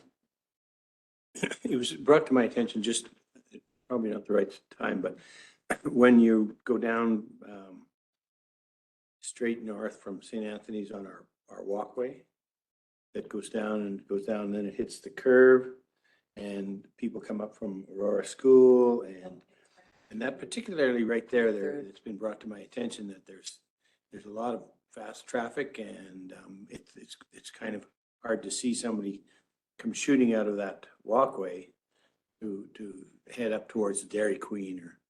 We could just where we put one of them. Well, I don't think that, I think we probably did a bit of a study and decided that, but there could be another way to approach it, and I brought this up before, is that if we have, right at, by the pool on that,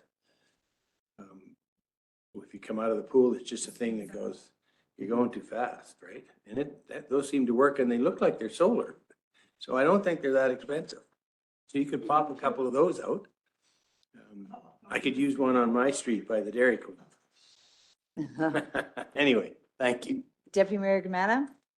Thank you. Sorry, bit off the topic, but when I was traveling to Australia, they had these LED signs for road signs, and they are programmable, where you can change it from your smartphone and stuff like that. So just maybe we can look into those and see how much of a price difference. I haven't seen that much in Canada yet, but we could be one of the first communities looking at that. So just wanted to let that know. Thank you. Thank you. The wastewater manhole lining, quotations received and trial will be conducted this season. Servicing town-owned land. So item went to council on June 14th for direction. It's out for valuation of growth and employment sites. Downtown revitalization, the report went to council in April, but it's now deferred until we have the individuals in planning and growth hired. Downtown, nope, that was the one I was talking about. Labor market study, RFP development in progress, expected completion of October 2023. The airport, this project's also deferred until we can be fully staffed, or at least in that department. Fire parking lot upgrades. So the project has been delayed due to the wildfire, but we're still moving forward, and the expected completion date is still this year. And then the final project is to hire another CPO employee. So council likely is aware that we had hired someone that ended up leaving us right after the evacuation. But we are in the process of second round of interviews, and we had some really good candidates. So I'm hopeful that we can get someone good hired very shortly. That's everything for those projects. Any further questions? Thank you for that, Councillor Clark. So we've talked, I think, quite a few times about adding some lights to the paths, I believe, on the ring road, like along the. Yes. I don't see that on here. Is that a project? It is. Yeah. On the trails project. Okay. Already within the application report is. Sorry, yeah, I did not specifically mention it, but it is in the trails project. And I guess how far along are we?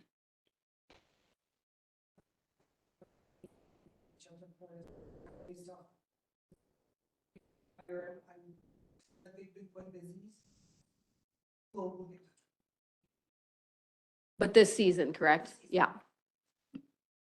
And then just a couple other questions under that too, going back to that beautification plan. Wayfinder sign, pond fountain, welcome to Drayton Valley sign, all that. Where are we with that?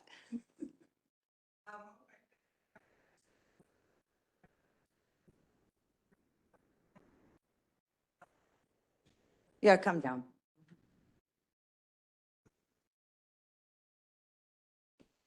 The pond fountain, it's is posing to be a challenge to find one that is really wow with the power that we have in place. And we did get some fountains last year as well, so I may have to come to council with an RFD. We need to install those fountains and the cost came back to install quite high. So I might need to talk to you guys a little bit about what we want to do there. That was for the pond at the Sunrise, or the Sunrise Pond. Didn't we put one for CTC as well? Yeah, for both. Yeah, I think we have to get power back there too. So that cost, I don't think, like when we did the deliberation, I don't think that we talked about putting it there yet because we'd have to run power. We also want to have an established walkway over there. So things like that kind of hindered that during budget deliberation. So I think we talked about putting a new one in South or Ivantoe Pond down by the Omniplex. And then moving that one possibly to Murrah if we could.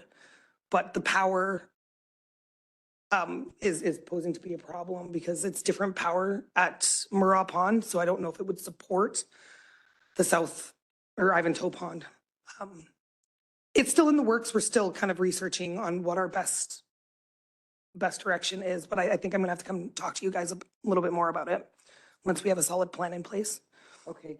I think just for me, we're going into July already, and I know that we really stress beautification, beautification, beautification. And as I drive through the community, I don't really see a difference from this year to last year. I know when I come into town at the South Derricks, I took some pictures of the landscape to the west, and it hasn't even been cut. It hasn't been like, it's pretty sad. So I don't know if, if we have the manpower, if we don't, if we could contract that out. I know it's an area that we've talked about like for years.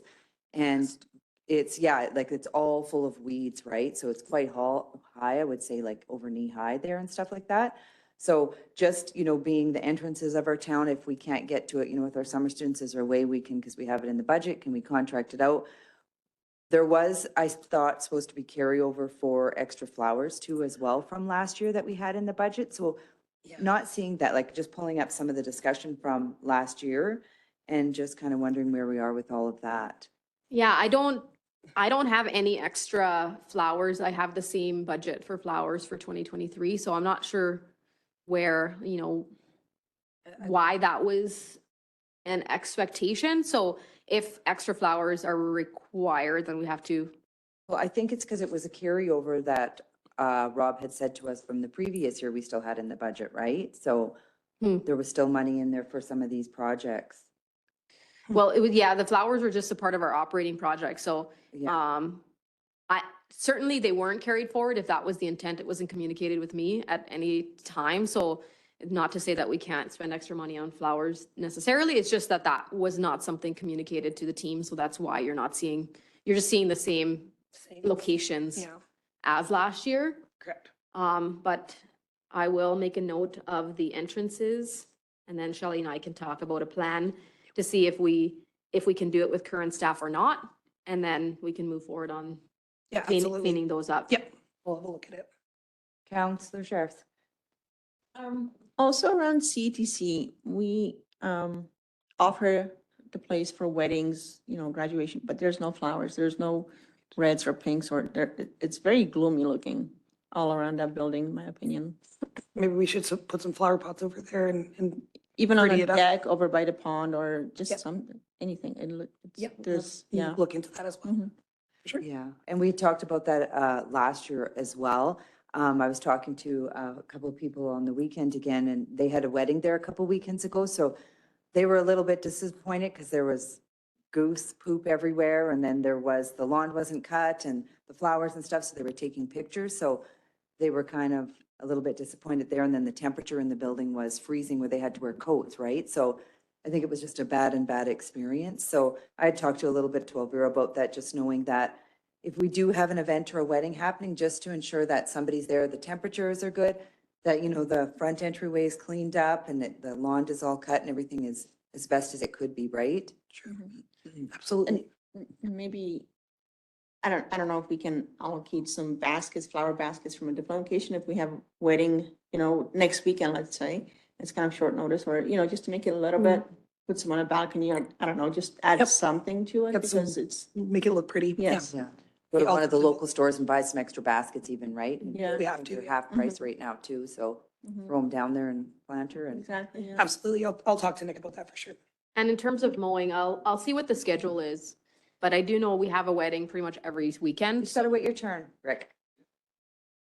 Yeah. No, go ahead, finish. Oh, I was just saying that there's lots of weddings pretty much every, and I just want to look into how often that is on schedule for mowing, if it is Yeah. every week or if it's every 2 weeks, so we can look at that as well. Absolutely. Perfect. Counselor Evans?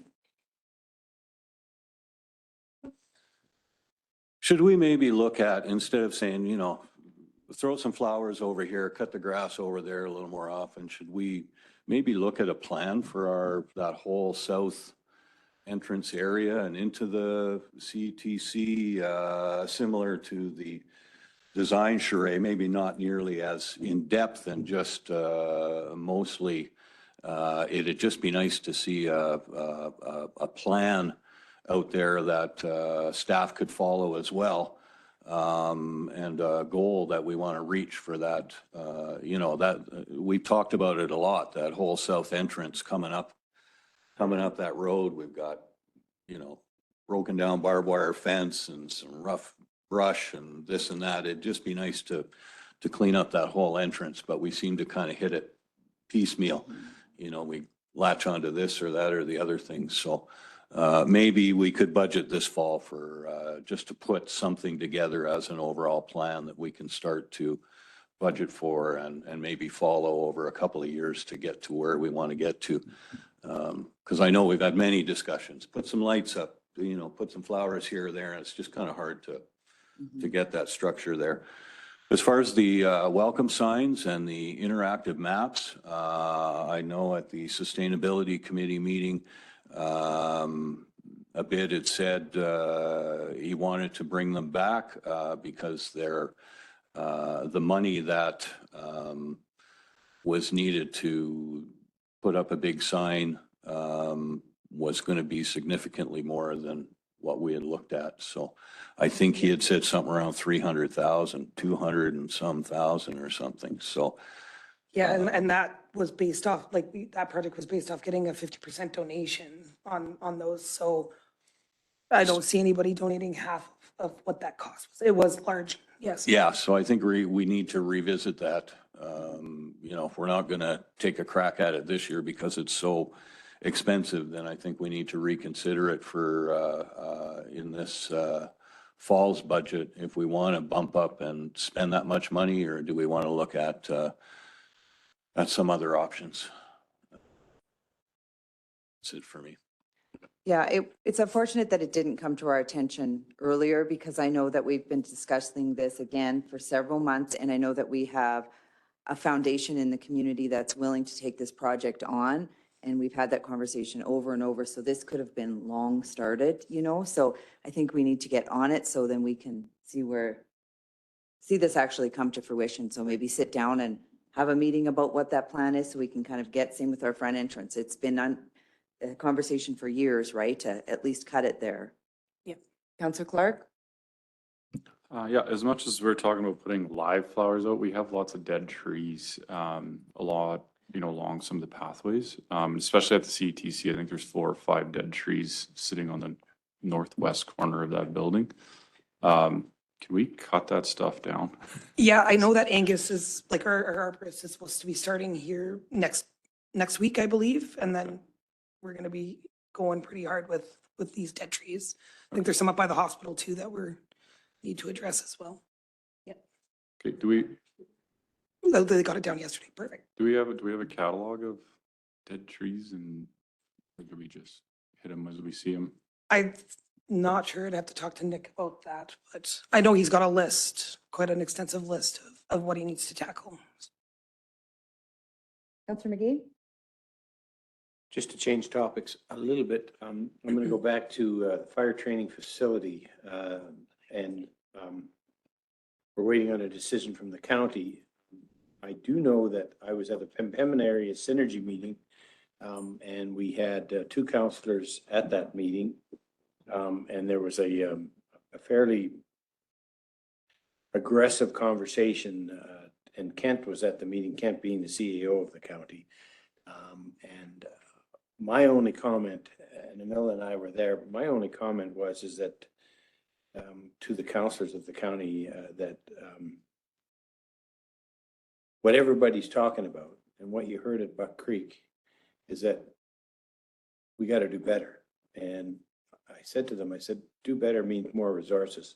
So please, for God's sakes, don't fight when we come to you saying, we need fire training, we need this training, we need that training. Don't nickel and dime us. Let's get that work done. So I suspect that's being talked about in the fire business. Yep, okay. Did you have another question, Monica? No, it wasn't a question, but going back to signs along the highway, coming into Drayton Valley Highway 22 from north, there's a big blue sign. It's one of the big, huge reflective signs, and it only has one little thing on it about what Drayton has to offer, and it's a hotel. There's space for, our swimming pool, I don't know, library or whatever else, gas stations. I don't know who's responsible for those signs, if it's municipality or highway. I think it's Alberta Transportation. I So then believe. how do we apply to put or how do we put, like, yeah, Monica's saying these things on it if it's Alberta Transportation? Yeah.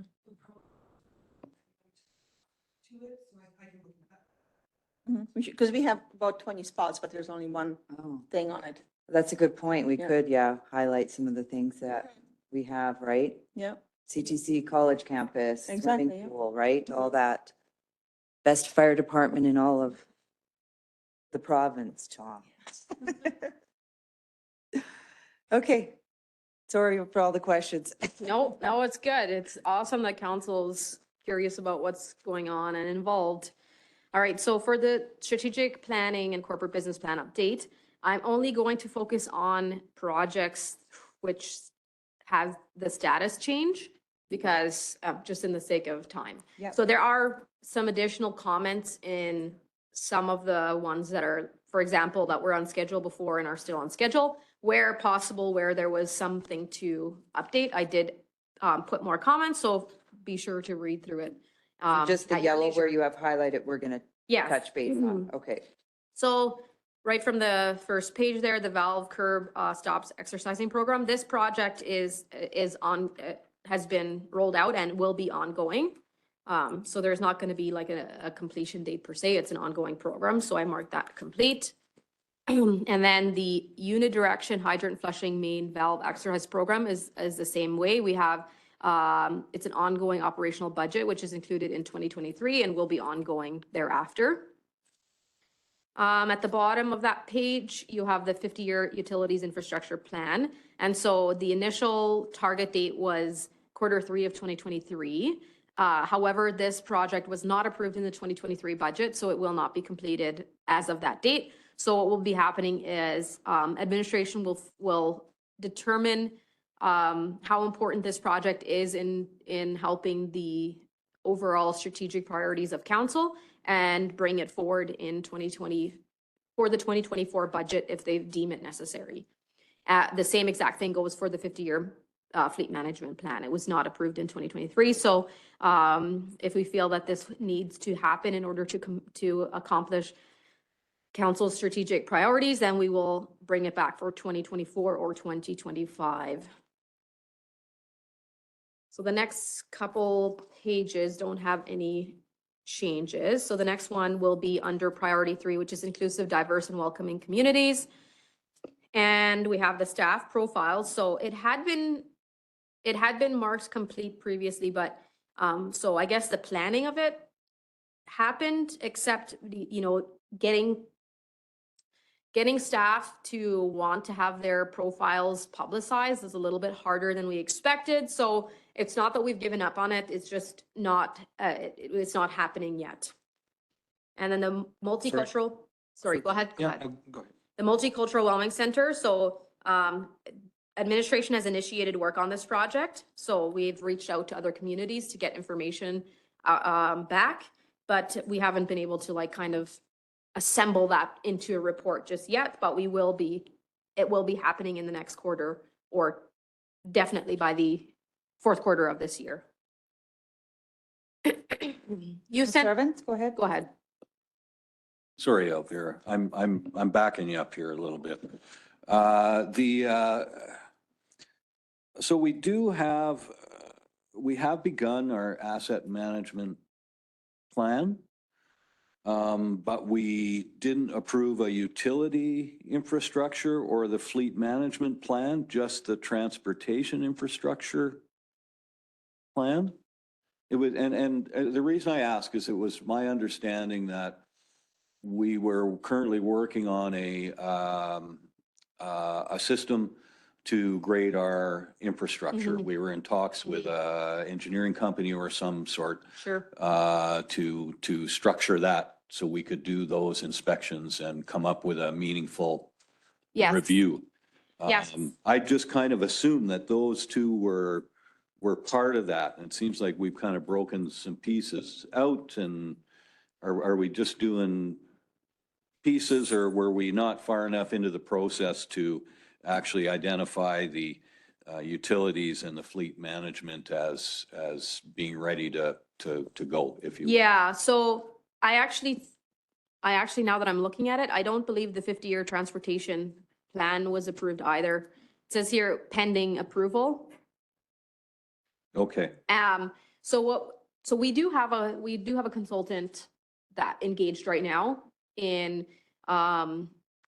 assessing all our infrastructure, but these pieces would be going into further depth on the needs. so we're doing the assessment right now. We're Correct. taking the initial steps for that. Yes. Once the assessment is done, then we'll use that information that we've gathered to go into a long-term management plan. Correct. Is that sort Correct. of where we're at? Sure, and we're also, so part of, I want to, perhaps in the next, sometime before the end of the summer, I'm going to have Ken do a presentation on where we're at, but, so they're called AIM, is the company name, and they're doing our service levels, so we're determining, like, they're working their way through and having meetings and stuff with us to determine what our service levels are, and then what the operating and maintenance would look like for everything that we own. And then also the piece of what the status of our infrastructure in underground roads and facilities, what all those are, and then we can move to the next step. So the idea being, I believe we're gonna do facilities and roads. I can't quite recall, but there's 3 large pieces, and 2 of them we're aiming to have complete by budget season, so that we can actually start pulling on that for budget. And then the last piece will happen in the spring. And then we can move on to some of these. And also some of these, we do have some information from our prior plans that we have incorporated into our system. So we're making a really good progress. Yeah, and also ensuring that the plans, something actually happens with the studies, assessments, plans. They're all incorporated into our system so that whatever the recommendations are, or whatever comes out of it is actually incorporated into our planning. Yeah, with consistent inspection Yes. documentation. that Progress, yeah. Is able to carry forward. Okay. Yeah. Thanks. I just wanted to get my head around sort of For where sure. we were in that process and what that actually meant, the long-term Yeah, plans. Okay, thanks. absolutely. Amelia, do you have a question? Yeah, more of a comment, I guess. I'm not sure if this is off topic, but about the update mission value and reflect equity, diversity, inclusivity. Again, I don't know this is the place to say this, but with the current staff changes that we had. I think the demographics has changed again. I'm sure we are doing this. We are hiring the right people, regardless of their race, sexual orientation, and gender. So just wanted to reiterate the importance of that. Yeah. Right. So the second piece is the multicultural welcome center. I believe that a proposal need to be coming on Q3, if I'm not mistaken.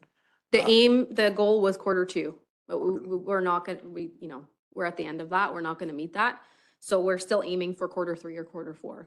So we are working on it, but we did see some delays. And not only due to the wildfire, but also just having a harder time getting relevant information from other municipalities of our size. So we are still working on it. So we will get something to council before the end of the year. Yeah, thank you for that. And Yeah. if there's any challenges, let the council know. For And sure. We can help you in a way that we can, right? Yeah, So, absolutely. Thank you. And absolutely, we are always aiming to hire the most qualified people. It doesn't matter how they identify, what culture they are. We want to add the most qualified people to our team that are committed to Drayton Valley. So always a goal. And whoever applies, applies. Yeah.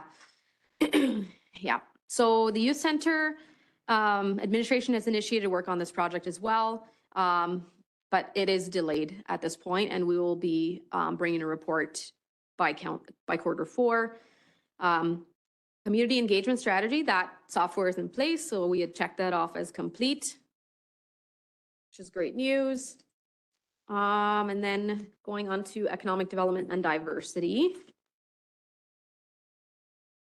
Downtown revitalization, so this project is delayed, as I kind of said in the project update.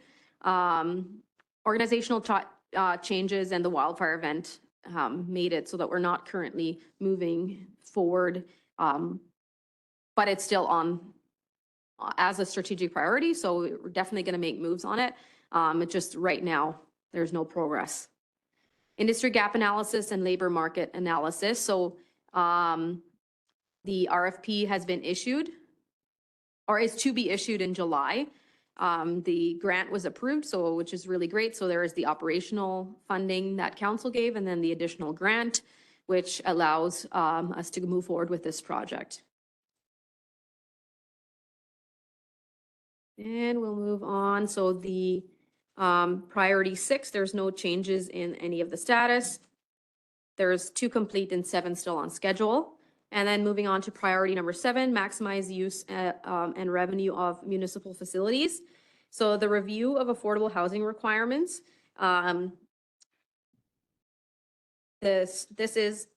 Administration has initiated work on this project, and we are now 1 year into managing the affordable housing units. So a report will be brought to council in the next quarter.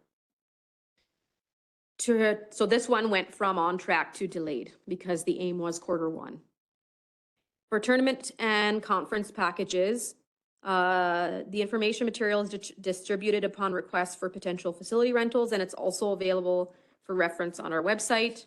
So we have marked that project as complete.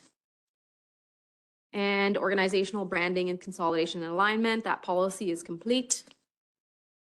And addressing staffing capacity challenges. So I believe this project had been marked as complete, and technically when a lot of these issues had been addressed, but currently we are still working on making sure that all our staff has the capacity to do the projects that they're being required to do. And also with the vacancies, making sure that we have enough staff in general. So we have lots of job postings out, lots of interviews happening. So I'm confident that we're starting to see some of these positions filled, which will greatly assist in getting us back on track for the completion of all these 2023 projects. The next priority is just under other strategic priorities. This is where a bunch of miscellaneous type priorities our projects were put in. So one of them is a community housing strategy, and this was planned to be done along with our MDP. So because that project is currently on hold, this project is currently on hold as well. The community peace officer, enforcement officer bylaws reviews are complete. Emergency management plan and training. So administration has developed many of the planning documents for emergency management, and a training framework is now in place, and training is in progress and will be ongoing.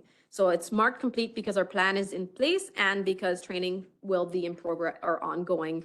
And always be ongoing. We always have staff that need to be trained up and staff that need to get more training in this area. We got a lot of training over the last few months, which is, I guess, great that we were able to learn so much. And it will certainly play into the training that happens going forward. And at the last page, we have the support augmentation of local home care.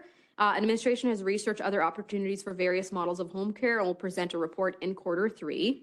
So it's delayed by 1 quarter. And the support hospital resource navigation. So this project was brought forward in 2020 for the 2023 budget, but it was not approved. So I'm proposing that we look at what this project entails and how it can help meet council's priority, and then perhaps bring it back in 2024 and see perhaps it looks the way the project might be the same as what was proposed last time, or it might look different depending what we see our needs are. So that is delayed because the aim was Q2, but currently we're not moving forward with it until 2024 if council so chooses in their budget deliberations. So that's it for the changes in the status of all the projects in this plan, and I'll answer any questions. Thank you very much for that. Any additional questions? Councilor McGee. So we're pushing back a little bit on the community housing project and the affordable housing project. And I had an opportunity to talk to Menolex. You and I have had a conversation, and they proposed something, and it seems like we need to connect some dots, and I don't know if we would go into a charrette, but right now the iron is hot, and the province and federal around housing we need to be part of that, and we need to have something ready. Correct. Project ready, and I know that Denise at the Shangri-La has been thinking, and so she needs to be part of it, as Lola needs to be part of it.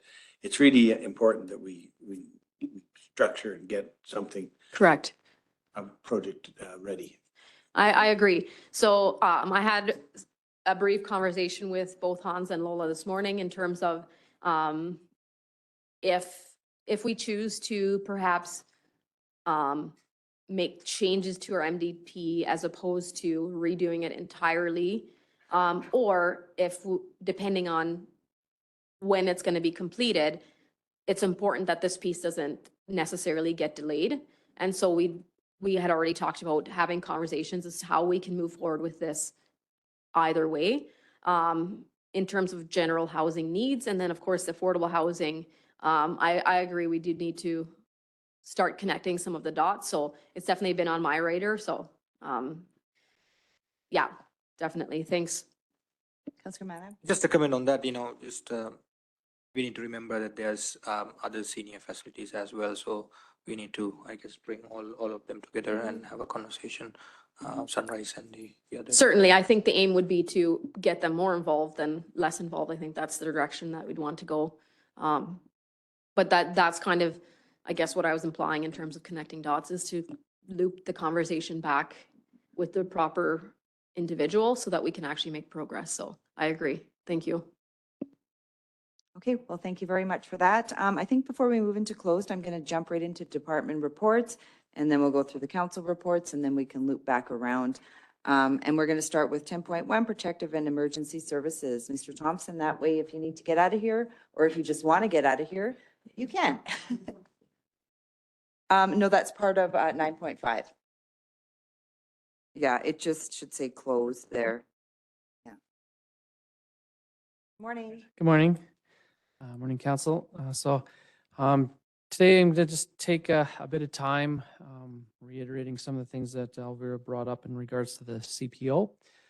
As council is aware, through the process of the wildland fire, our new CPO that we hired decided that community policing wasn't for him, so he resigned his position. We then immediately posted the position out again.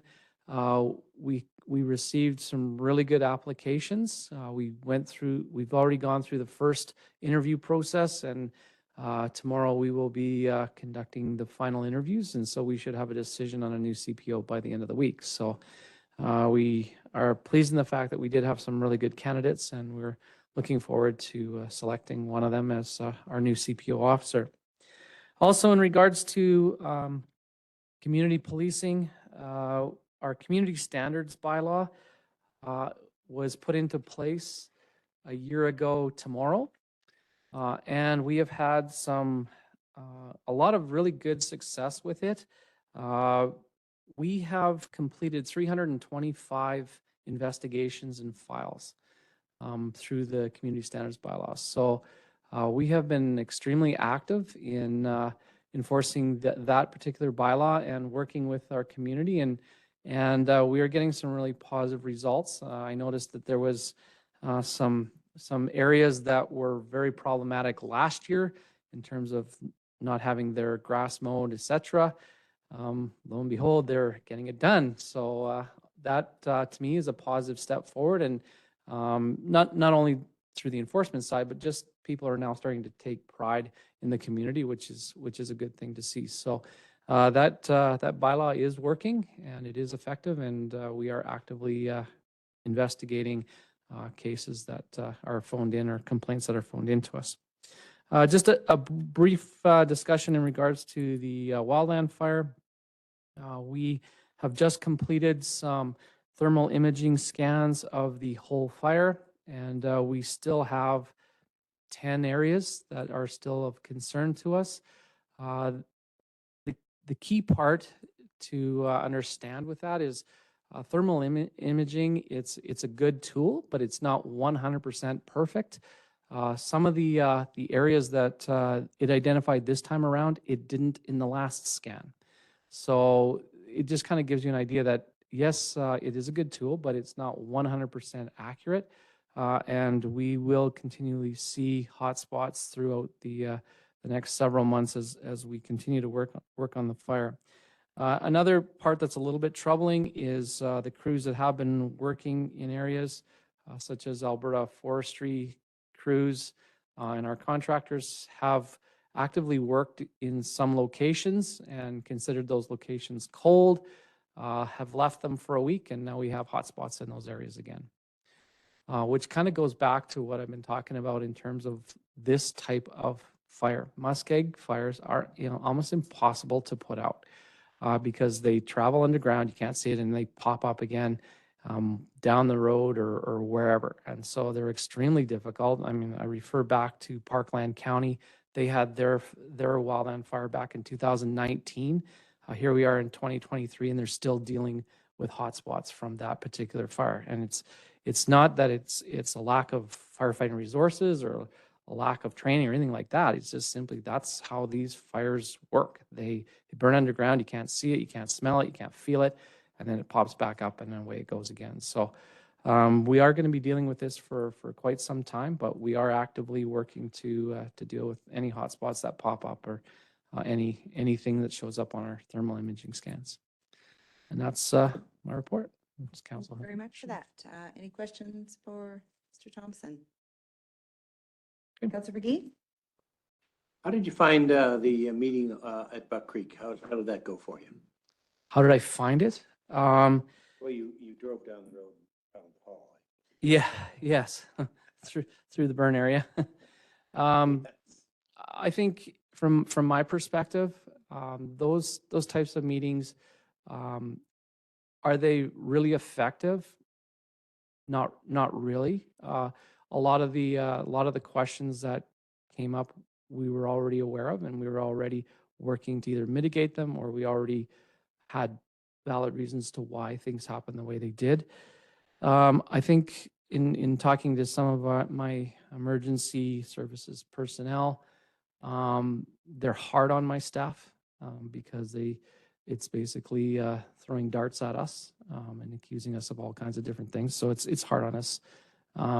The other part of that, though, is it acts as a PTSD debriefing for the community, and it's a chance for them to vent their frustrations or their concerns or ask their questions. So in that respect, it is a positive thing. But in terms of me and my staff personally, it's not really of benefit. Thank you. But yeah, I think I think your words are right, where the PTSD, like being able to talk about it, it's great, I think, for the residents to express how they feel. But then on the other hand, then your staff is now the brunt of that. So if we as a community can, reflect, talk about it, and then the next steps to move on. One of the things we've talked about is this fire smarting, right? We're all accountable for our own property and land. And I think that's one of the things we're planning on doing, is putting out that additional education over the next little while, and then just really asking the community to, maybe do that extra work about how they can be fire smarting their own yards, right? And that would help if, if there was another fire, or during the fire that we just had, of how your property burns, what would burn, and what's the likelihood because of that at the rate of the fires moving, right? So it's just making ourselves each aware of that, I think, is important. I did have a question in regards to enforcement. The Shape Shop there, what is happening with the parking lot? How are we trying to clean that up, and are we struggling there? Sure. We, as council is aware, we through the course of this past year, we have been over there multiple times. We have issued tickets for that. And for quite a while, they were actively cleaning it up and actively getting all the junk and everything out of there. So there was good progress being made. But actually, I was just talking with my CPO officer about this 2 days ago, and we said, yeah, we got to get back over there and get back on them again, and because it's all the junk starting to pile up there again. So yeah, I believe in it, and I don't want to pinhole people, but I believe there's a bit of a hoarding problem that's going on there. So that's something we have to work on. Okay, well, thank you very much for your report, Tom. Thanks. Moving on to 10.2, Municipal Services Department report. Is that yourself? No, we didn't make a motion to accept the corporate strategic plan update, so we're just gonna need that. Oh, okay, sure. So is there a member of council that would like to make a motion to accept the corporate business plan and project update as information? Deputy Mayor Gamana? So moved. Thank you very much. All in favor? That is carried. Good morning again. Good morning. All right. So for parks, mowing is still ongoing, obviously, and flowers are being watered and maintained. They've all been in, but we will discuss both CETC and what we can do at the south entrance with our team. New summer staff is starting July 4th, so we've got a couple more coming onto our team. Finishing up some cleanup on removal of trees that were damaged during that heavy windstorm that we had.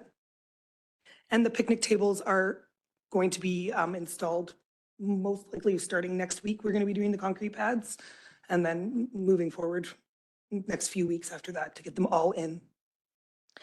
Public Works, street sweeping was finished last Friday, so now they're going to be doing maintenance sweeping. Grading of alleys is still ongoing. DeBee Park, that started, the cleanup has started there, and it's still going to be ongoing, but they have started. Crack sealing for our asphalt roads will be starting today.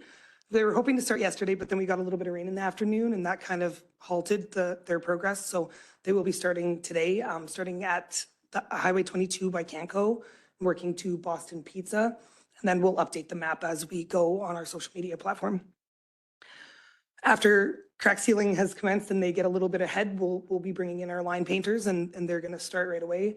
The line painters believe they can get it done in about 3 days. I have my doubts, but we'll see how they do. Utilities, our semi-annual sampling has been completed. Environment wanted us to hold off until we had a significant rain event, just to see if anything sheds into the river from the wildfire. So we listened to their direction and we just completed those. Membrane inspections, so our filtration inspections at the plant will be held at the beginning of August. The rain event, as you guys all are aware, really shifted the North Saskatchewan River. So we've seen some difficulty with treating the water, but we're able to maintain sufficient treatment during the event through jar testing and making sure our dosages and everything were sufficient. Our staff's been working on SOPs and SWPs, so we're revising every single one, and I believe we have over 400 of them. So we've been continuously working on those. Wastewater. We had a little bit of a spill at a location in town where automotive business had left the cap open on a reservoir for their oil. And it had spilled over. We caught it really quick and we were able to mitigate it fast. He created a berm and was able to pump it back into their containments and keep it out of our storm system. It did have to be reported to environment and of course they did follow up with the company. I wanted to put into perspective how much infiltration and inflow we see within our wastewater system.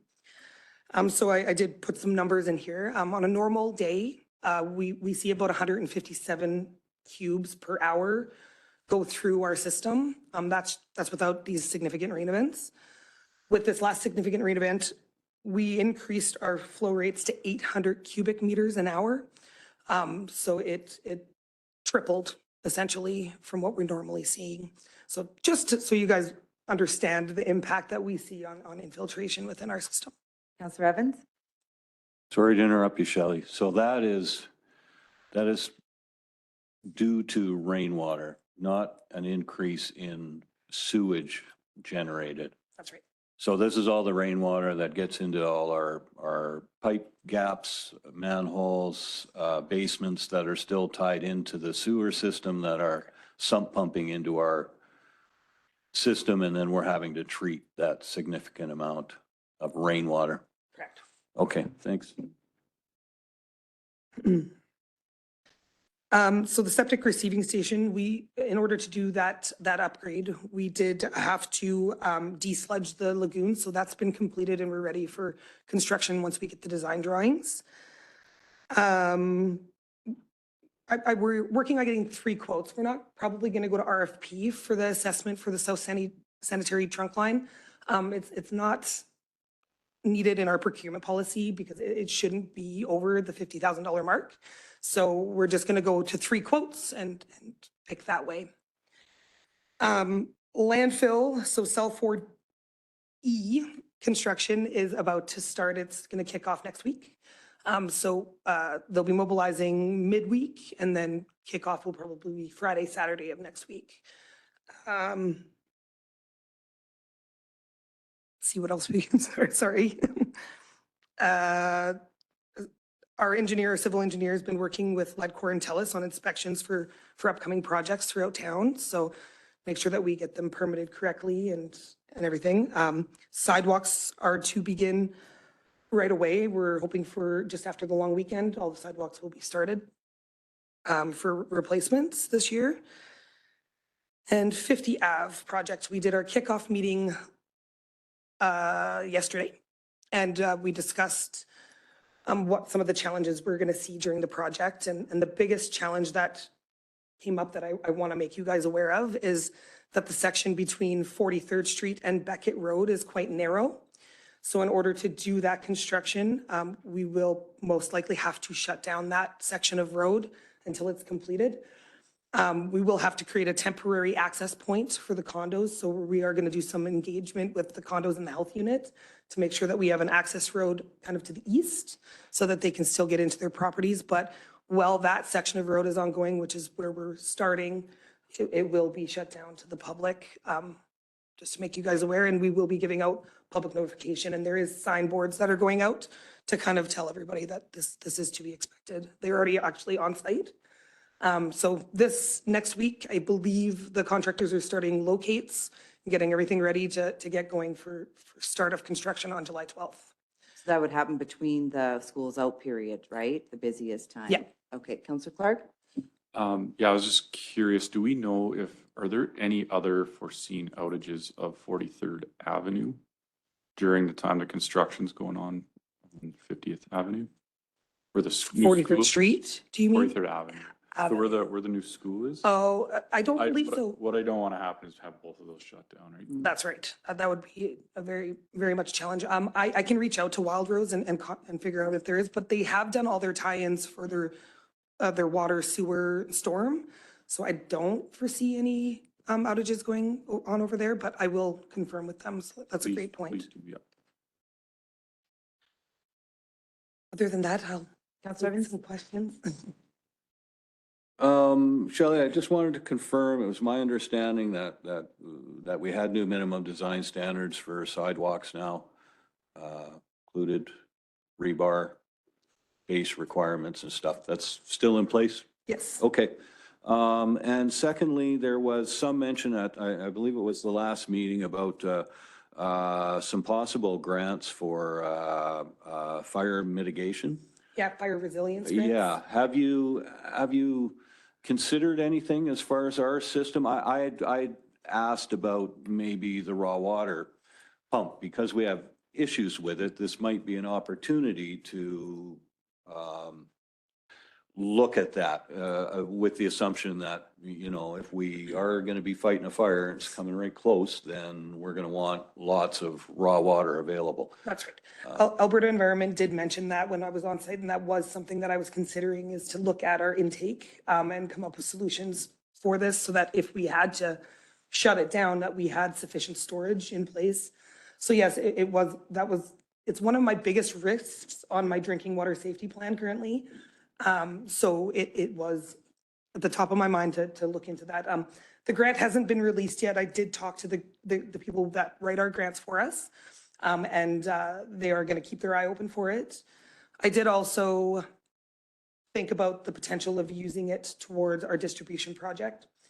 Reason being is then we'd have redundancy to feed the town from two separate locations, and that did become a challenge during the wildfires. So those are the two biggest ones that are kind of at the back of my mind on where I'd go with that grant, for sure. Deputy Mayor Gamana?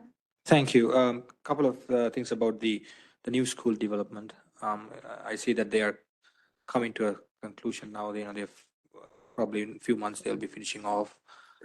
There's some damage to the road on both sides. Is that our responsibility, or do they need to? It would be their responsibility to fix once construction's completed, and I'm assuming it's from the heavy traffic. So I'll reach out to the Public Works, and I know there was some topics about these road damages and who's going to be responsible for fixing them. So I'll reach out to him and I'll get you guys some answers on that as well. Okay, thank you, Shelley. The second piece is, of course, the traffic flow. I think we've talked about that extensively. I'm not sure whether we've done any headway on that as well.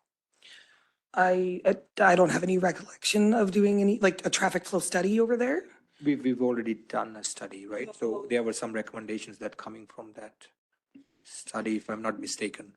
I believe they had to pay for a study. In that process, I personally haven't seen the study, but we will track it down and see if there was any recommendations, or I know nothing was needed immediately for that school to be approved. I don't know, perhaps there was some longer term recommendations, but we'll put that on the list. Sure. Yeah, thank you. Just, better to be prepared when they are open, right? So, yeah, thank you for that. Any other questions?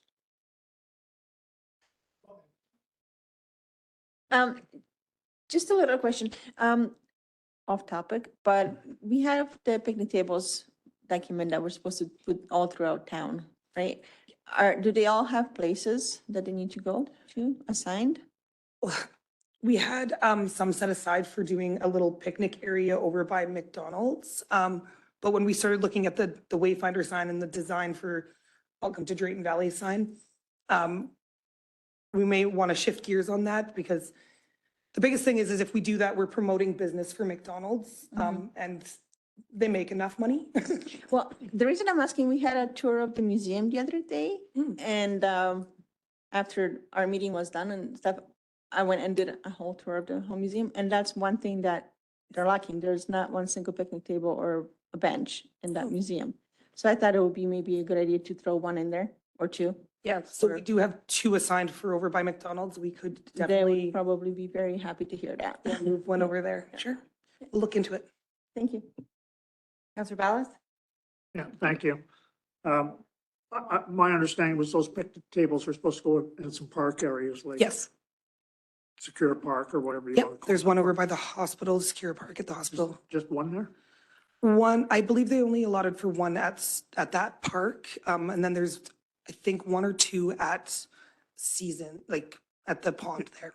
Okay, anyway, my concern, not a concern, but just to bring to your attention, on Madison Avenue, coming from the west, there's one dip there that keeps getting deeper and deeper and deeper. And then as you further go east, there's another one that's starting. So I don't know what we got, because I think that was addressed a couple of years ago or 3 years ago as well, whether there's an underground spring there or what, but it just seems to be a continuous issue. So maybe we should be looking at a permanent fix instead of just doing a fill all the time and then 2 years later doing it again. I mean, we will have the paving company in town this year, so maybe if we can squeeze it into our budget, we can look at doing that. Thank you. Did you have another question, Noah? Yeah, sorry, we talk about Sakura Pond there. The land behind that, I believe a few years ago, was cleared, and the neighborhood, which I live in as well, there are some concerns that it's getting to the point again that needs some work. Like landscaping work you're talking? Mulching or, rototilling or something like that. I believe that's up to the owner of the property, but maybe we can give a nudge to them and see if they can get that done as well. For sure. Thank you. Yep. So that would be Tom again with enforcement, right? Right? Yeah, enforcement to get that mowed there. Did you hear that, Tom? Sorry. Up behind, I guess across from Seasons where that development is, where adjacent to the pond. I think you know who owns that, yeah. Yeah, just to get that mowed again. Okay, well, thank you very much for your report. We'll move on to our last department report, which is Community and Recreation Services Department Report. Mr. Hans van Klaveren. It's a tongue twister this morning, Hans. Okay, no problem, but thank you for the introduction. So the department report for the Community and Recreation Services. First of all, you see, of course, a couple of items over there that happened already in the recent past. So our ECDC had their event at the Nordic Center, and there were over 105 participants. And it was a nice, great family event, good weather, good atmosphere, and hanging out with the little ones was fun to do, especially with throwing some discs over there and walking around in nature. So for FCSS, we had some block parties already happening, and it's always an invitation, of course, to come to the Rotary House and inquire what you can do with your block party. There's 150 for event supplies, so it's a great opportunity to do something in your own little neighborhood and get together doing that and get some funding through FCSS. The seniors tea that we had was well attended and was a great event. So thanks for coming out. That was on June 8th at the Legion. Another event that happened as well. We were very happy, and there was a lot of work from community members, and especially Rob Perry because he was pulling the wagon. That was the Black Gold Brute Race. So that happened outside, obstacle race around the Omniplex and Ivanhoe Park. It was a busy week over there. You could see things were built up for the weekend, and he had over 200 racers that came out with a lot of volunteers as well. We could say there's more happening, of course. The circus is in town. There are 3 circuses coming to town, or you call it circi. I'm not sure what the plural is, but it's amazing that we have 3 coming. What's not coming this year, and that's been announced already, is the DV 100. That organization is for sure skipping this year based on the wildfires and the longevity of people that have to train, and hopefully we'll see that come back in the future. A big event that happened, of course, as well was the Pembina Cardium 70 celebration in a busy weekend. It was an immense load of work, especially for our administrative staff as well. So the thank you over there. But it was great to see this event happening with a great concert and a good cause behind it for our zero fee tuition. That same weekend, we had the grand opening in the for the aquatic center, for our Ricochet Oil Corp Aquatic Center. So officially the ribbon cutting that happened over there, and thank you for attending to our counselors. The landscaping, as everybody saw over there, did not finish with putting sods down based on the weather. So we are seeing now, of course, exactly where it's very wet and how the flow is in that area. So that will help, but the trees are looking good. They have enough water for now, for sure, and the grass is coming shortly. Lola, as the community services manager for community services, attended a introduction or a session basically for others, and she presented over there her experience for ESS, and that's the Emergency Social Services, basically our reception center and the side of attending and basically the disaster relief that happens with the reception center and her part in that. And she's even being asked now to do a follow-up session as well, because experience, of course, is something that you never want to gain in that sense, but it's good to share what you learned with other communities as well. Facilities, we talked about that. There's a lot of work happening already and repairs being done and work attended to. But I wanted to make one thing in the end sure that July 1st, Canada Day is upcoming and it's not in there. There's a big, of course, itinerary for that, but just making everybody aware that we have a pancake breakfast starting that day, 7 a.m. Get up early and be part of that. The parade starts at 10 a.m. and the activities in the Omniplex will start at 11 a.m. We'll have the national anthem, some speeches, and of course the introduction to the day itself. Hoja is a cappella group that will be performing the whole day and also do the national anthem and all the activities that are known already that we do for a couple of years in the Omniplex. So it's a fun day to come out and great to celebrate together Canada Day. That's my update. Thank you very much for your update. And the pancake breakfast is at the Omniplex as well? That's the Legion. Oh, at the Legion. Yes. Okay, thanks. Okay, well, thank you very much. Any questions for Hans? Councillor Ballas? Thank you. In regards to the Omniplex and the removal of and replacement of this scoreboard, I think it would be prudent to consider looking at the sound system at the same time, because the sound system is attached to the clock. It's been an issue with that sound system for years. And instead of piecemealing it and looking at doing something later, when it's already down, maybe we should consider looking at getting it equalized or moving the speakers or whatever we have to do. But while it's down, why wouldn't we do it then? Yes, correct. Thank you. And that is part of the planning to take a look at that as well and making sure that the functionality of our current system is good enough and what the, let's say, projection is if we want to upgrade it in a later stage. Thank you, Councillor Sheriff. So I was asked if we, the town, were planning on having a dog park again, like a second dog park somewhere closer to the east side of town. And I know that we spoke about one at our recreation meeting once before. Have we given that any more thought or plan, or do you know anything? Since that meeting, as far as I know, there's not been another, let's say, concrete plan made. But it's something to move forward for sure when we take a look into connectivity of trails, because that's what you're looking to as well, of course, and the lands that are in our possession, unutilized or maybe up for grades. Of course, when you talk about a sure plan for a central park, that's a little bit close, of course, to the location that we already have a dog park. So it's good to take a look into other locations in the future.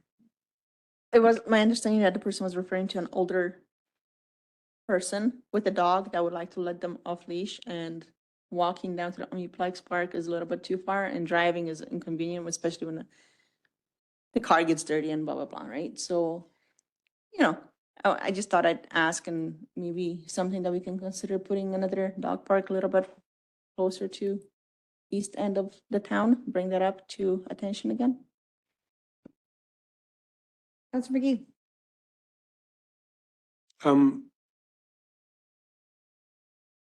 I was thinking about the artificial turf that was going to go in the curling rink. Do we shelve that and we're waiting for next year? I'm not sure if we concluded on that. Correct. Thank you for that question, Councilor McGee, and to the rest of council. Well, we didn't shelve it completely, but yes, it's shelved, let's say, as an installation at the moment. So we are looking into other options. It might be an option to just postpone it to next year because we can do then maybe something more. Otherwise, we have to make direction and decision already in doing it partially now, or even, let's say, change directions completely with the turf. So it's not installed, it's still in storage behind the Omniplex, and we are looking into the other potential options. Okay, well, thank you very much for your report. We'll now jump into our council reports. Councillor Clark, you are first. I've got a couple things here. So in advance of the Cardium 70th, I sat down with a bunch of different companies, Saturn, Queetno, Plains, Westbrick, among others. A couple meetings have come out of those. One, particularly with Westbrick, they have some frustrations outside of the town of Drayton Valley, which, you know, they asked about my connections to our MLA and managed to set up a meeting and had some, you know, fruitful conversations with them. One of the things that I wanted to highlight, though, is they spend roughly $300 to $350 million in this area every year. So, and they're looking to spend billions more. So just to give you a perspective, that's one company, right? There's a multitude of other ones that are spending a heck of a lot more. But in any case, you know, great meeting with their CEO, area superintendent, as well as Andrew Butchenko. So that was fruitful. I think we kind of connected some dots there, and I think that's kind of what we need to do and continue to do. Cardium 70th Aquatic Center grand opening, I think fantastic weekend, and thank you to everybody who helped organize that. Very successful, I think. Everybody had a good time. Also had another meeting with Andrew Butchenko, in particular with Indigenous Opportunities Corporation. It's a government organization, as well as Invest Alberta, just talk about Drayton Valley in particular and kind of some of the things they see here and potentially, you know, things we can work on. So that was a very good meeting. Attended the Opportunity Home Lunch, you know, great discussion. I can't remember Alex's brother-in-law's name. Tom. Yes, Tom. Easy name to remember. Yeah, very, very good speaker, you know, kind of really drove home kind of the things they're doing in Kelowna and how that can maybe translate into Drayton Valley. And I think it was great talk.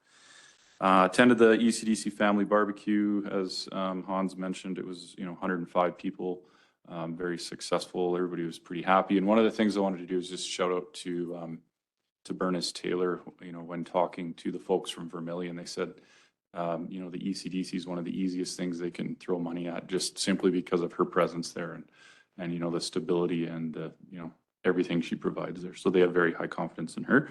So thank you to her and her efforts. Also attended the ECDC board meeting, which is the child care board, I guess. In particular, one of the big things was an invitation to, we discussed providing an invitation to the Minister of Child and Family Services. In particular, his name is Cyril Turton. He's new to the role.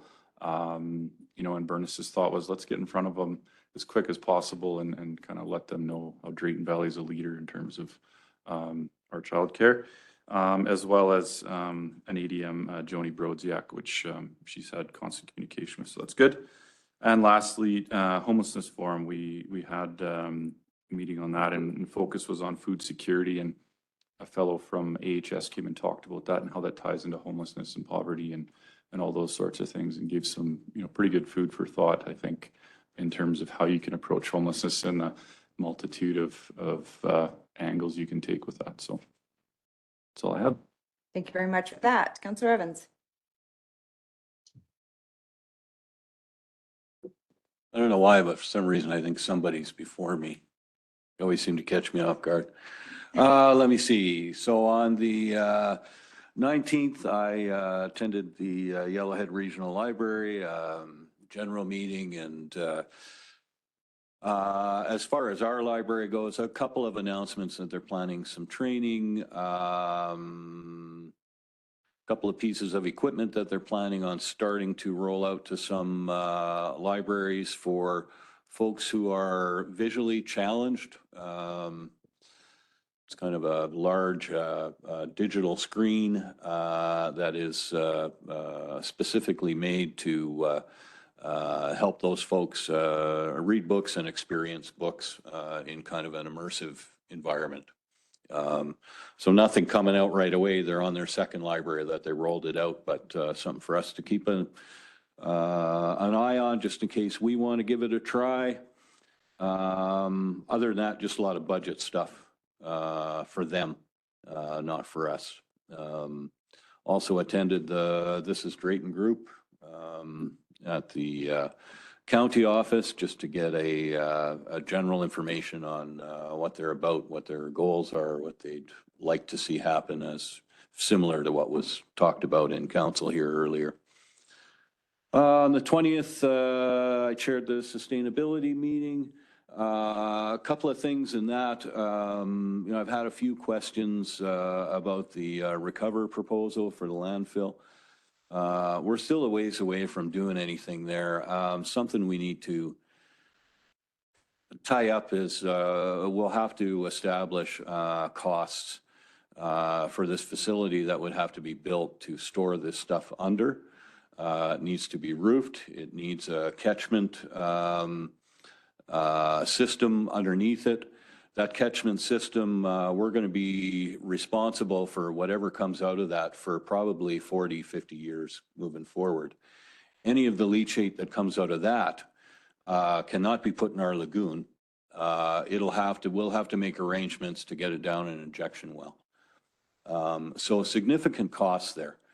So whether it's doable or not is hard to say. Now Recover is offered to do or speak with the resident that is within our setback to see if we can get, it's up to us to negotiate an agreement if we're encroaching on that setback. They're willing to do that, but I think we need to get a lot more information on these other pieces before we go ahead and let them do that, and then establish what we should be charging them and what it's going to cost us for decades from here. I'm not sure if the whole thing will fly in the end once we look at it, or who is kind of tracking down those bits and pieces that are left. I'm not sure if GFL has got a hold of Sunny. Maybe they had been talking about a supply of fill day cover. At the meeting, they still hadn't kind of finalized that or come in and met with Public Works or Sunny to discuss whether that was still on the table or they still had that lined up. Perfect. Yeah, I think that's probably the high points as far as the sustainability committee. On the 21st, of course, we had a meeting here to discuss CAO recruitment. 22nd, attended the library board. Yeah, some interesting things kicking around there. Also have been pushing them a little bit to tighten up our safety program in the library. We didn't really have one, and it's kind of been put together. So just tightening up that stuff. I just hate to see us get caught not crossing our T's and dotting our I's for safety. 23rd, the Cardium celebration, which, yes, thanks to the hard work of the staff, I think was pulled off, and everybody enjoyed themselves. I thought it was great to see everybody getting together, and yeah, hopefully the staff that was there enjoyed themselves as well. I might have a bit of a complaint about where my table was, but I think I can get over that. And then breakfast at the CETC on Saturday and the Ricochet grand opening, which I thought was great. Again, you know, Ricochet has been a great sponsor in the community, and you know, their name will be up there for a good long time. I think they should be proud of that. And again, proud of the folks who made that happen. So yeah, it's a good day. Thank you. Thank you very much. Councillor Sheriff. So I attended a 4-day global energy conference in Calgary, and it was interesting. I think it would be a lot more interesting for somebody with some sort of engineering background to attend next one maybe and understand a little bit more of some of the new innovations, creations and whatnots. But it was really quite interesting. Had a HCC meeting, and we discussed some of the future plans and some of the budgets and stuff. So Eagle Point's Blue Rapid AGM was really good. I guess the fire affected some of the structures and part of the gun range area, but the trails really didn't get affected very too much. And we had about 20 dirt bikers come out the weekend before our meeting, and their complaint was that the trails were too neat. So it's a good thing that we keep them nice and clean and neat. I guess some people want a little bit more mud and a little bit more roughness, but you know, anybody that has a chance, go and check out those trails. Had the opportunity home lunch, the 70th Cardium grand opening, and then the museum tour yesterday, which was really great, learning a little bit of history about our town. And it's actually really, there's some very funny spots in the museum if anybody's interested to ever go and find out, especially, you know, in a jail cell, there's a little history there. And also on July 1st, after the parade, they have free burgers barbecue at the museum for anybody that wants to come out and enjoy a free burger. That's it. Thank you for your report. Councillor McGee. I'll go quickly. The opportunity home lunch, I think you mentioned, better talk more about that. Budget item. And the area synergy meeting, well, so a bit of an impressive conversation pointed directly at fire and handled it, and I thought it was ugly, but got through it. And so generally, you have to change the something gotta change, because in reality there was no will. And so 50th anniversary of Shangri-La. Oh, your mic. 50th anniversary of the Shangri-La. Wonderful to see. We had a beautiful sort of mid-afternoon barbecue, and Madam Mayor, you did a great job in recognizing the pillars of our community. I think they're thrilled. They're just thrilled when they can have a little party out there. It was great. It was well done by our staff. The gala, shout out to everyone on that one. We need to, I think I sent a message about, I know that Carmen was taking pictures. We should find some of them and get them in the paper, and we should say, great function, and we missed you. Yeah. For those that couldn't make it. And I will to give a shout out, Colin, to your mom. I thought the best dancer in the house. And the aquatic center opening, once again, Madam Mayor, you did a great job. And as Councillor Evans said, Ricochet is on the front, and it's great, wonderful to have them. Museum, we're going to talk about budget because they have needs as well.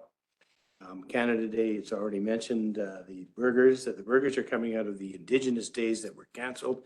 So there's 600 burgers, Red River wagon coming with Daryl Dahl and friends. and the Métis. I think there will be dancers and things like that too. So if you're coming out of the cake ceremony, and we'll need to announce it at our celebration at Three Burgers. Beautiful. So lots of goings on Canada Day. Thank you. Thank you very much. Councillor Ballas. Thank you. On the 20th, we had a Permanent Physicians Recruitment and Retention Committee meeting. It was our AGM. I'm pleased to announce that our new president is our Deputy Mayor Gamano. So he'll be holding the reins for the next year. Also, again, if anybody's interested in joining the committee, members are certainly welcome. On the 21st, we had the, as Councillor Evans mentioned, review recruitment, went to Opportunity Homes. And then that evening, I went to the National Indigenous function at the high school, and it was very entertaining. Unfortunately, there was not a whole lot of people, but the number of people that did show up certainly were entertained. On the 22nd, Chamber of Commerce, 23rd, of course, the 70th anniversary, and again, kudos to all staff members. On the 24th, the opening of the Aquatic Center, Ricochet Aquatic Center. On the 26th, I went to the Buck Creek Wildfire Information Evening. I thought it was very informative, and I thought it was an excellent opportunity, which the people took advantage of expressing and getting out their frustrations or concerns. And I think it certainly helped them. And I'll tell you one thing, I certainly got to give a lot of credit to the CEO from the county on how he facilitated the whole event. He did an excellent job. Yesterday, we did the museum tour. And as Councillor McGee mentioned, what is occurring there on July 1st, but it was also interesting that we discussed the tourist booth. And just as I was leaving, a couple drove in from BC looking for the tourist booth. And, you know, I think that's something we certainly are missing in our community.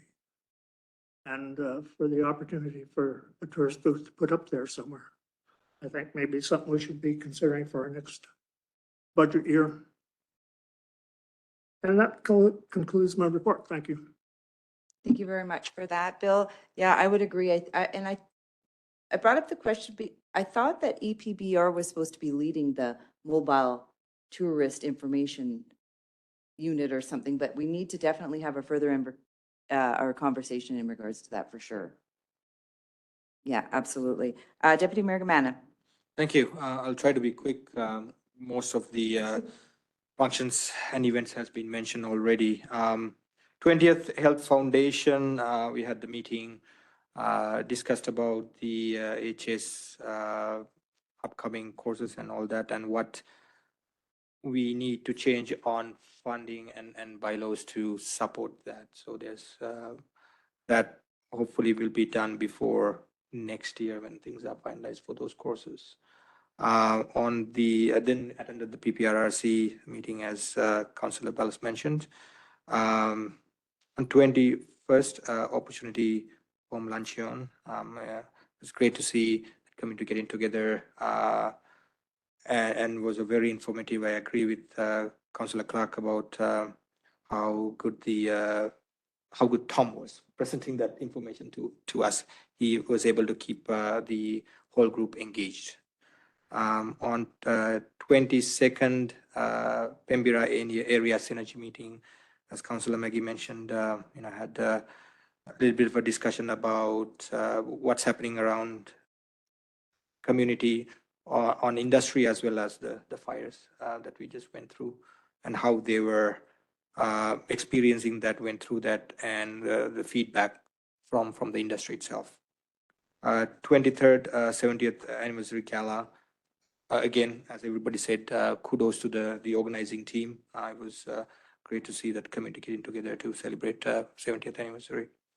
24th, had the option to attend the community barbecue in the morning, and then Frank Maddock High School graduation. I missed the aquatic facility grand opening, unfortunately. Needed to be there at the Frank Maddock High School graduation ceremony. There were 100 odd students graduated. It was fun and to be there to see how much that meant to them, graduation. Also to understand, their future plans and goals and all of that, right? So that is very helpful when we go through our education planning, economic development, and all of other aspects that we are looking into. 28th Buck Creek wildfire information session. I agree with Councillor Ballas. Ken did a fantastic job putting the information out there and handling the crowd that was there as well. 27th museum tour was very informative to see how much they've progressed over the last few years. Before the pandemic that we had the last tour, I believe, and from then to now, how much they've progressed. And I agree with the tourist booth idea as well. And my suggestion would be a tourist booth / a welcome center would be the ideal thing that we have that together as well. That's it from me. Thank you. Thank you very much for that. Get ready to type really fast, Pam. I'm just going to go through. I attended Opportunity Home along with everybody else. Lots of celebrating going on in our community. I think the 2 weeks out from the wildfire, everybody just jam-packed everything into the last 2 weeks, so it was extremely busy. I got to attend Brazo Floors grand opening. They had postponed that a couple times because of the fires, so getting back out to all the new businesses that have started up again in the community, so that'll be exciting. Gasileus Barbecue, 30 years. Did an interview with Big West Radio with Jen and myself talking about the Cardium 7 and the zero fee tuition initiatives. Brazo Foundation, 50 years celebrating in our community and providing an amazing place for our pillars of the community. So congratulations to them. Seniors Tea was another great, great hit. And of course, we celebrated the Cardium 70, which is fantastic. 70 years of oil and gas in our community is a big deal, not only for Drayton Valley, but for Alberta. The energy on Friday night, the energy in the room was fantastic. I think everybody had a really good time. Just to see the multi-generation of businesses there, everybody celebrating was absolutely fantastic. A lot of our locals and new businesses too. And thank you very much to all of our administration for all of the planning, the gala planning, the events planning, Canada Day planning coming up. I know that so much work goes into organizing and planning and everything else. So thank you so much. Hopefully you'll get a holiday after this weekend and be able to take some well-deserved time off because you've been working like crazy. So know that we appreciate it. Super. I had a meeting with Alberta Health Services, University of Calgary, just finalizing the undergraduate RN program that's coming next year. Very exciting for our community. I as well attended the Buck Creek Town Hall, did the museum tour. And yeah, Canada Day is coming up. And then I just want to say congratulations to all the graduates. We had, I think, all of our high schools complete their graduation on the weekend. There was Outreach, Holy Trinity, and Frank Maddock High School this last month. So congratulations. We wish you well in the future and many successes. And that is it for me. And now can I get a member of council that would like to accept both the department reports and the council reports as information, please? Councillor Clark, thank you very much. All in favor? That is carried. And I think we will now break for lunch. It is 12:14, and when we come back, we'll jump into 9.5, which will be our closed. That way the rest of our admin can go and sit in the sun for a little bit.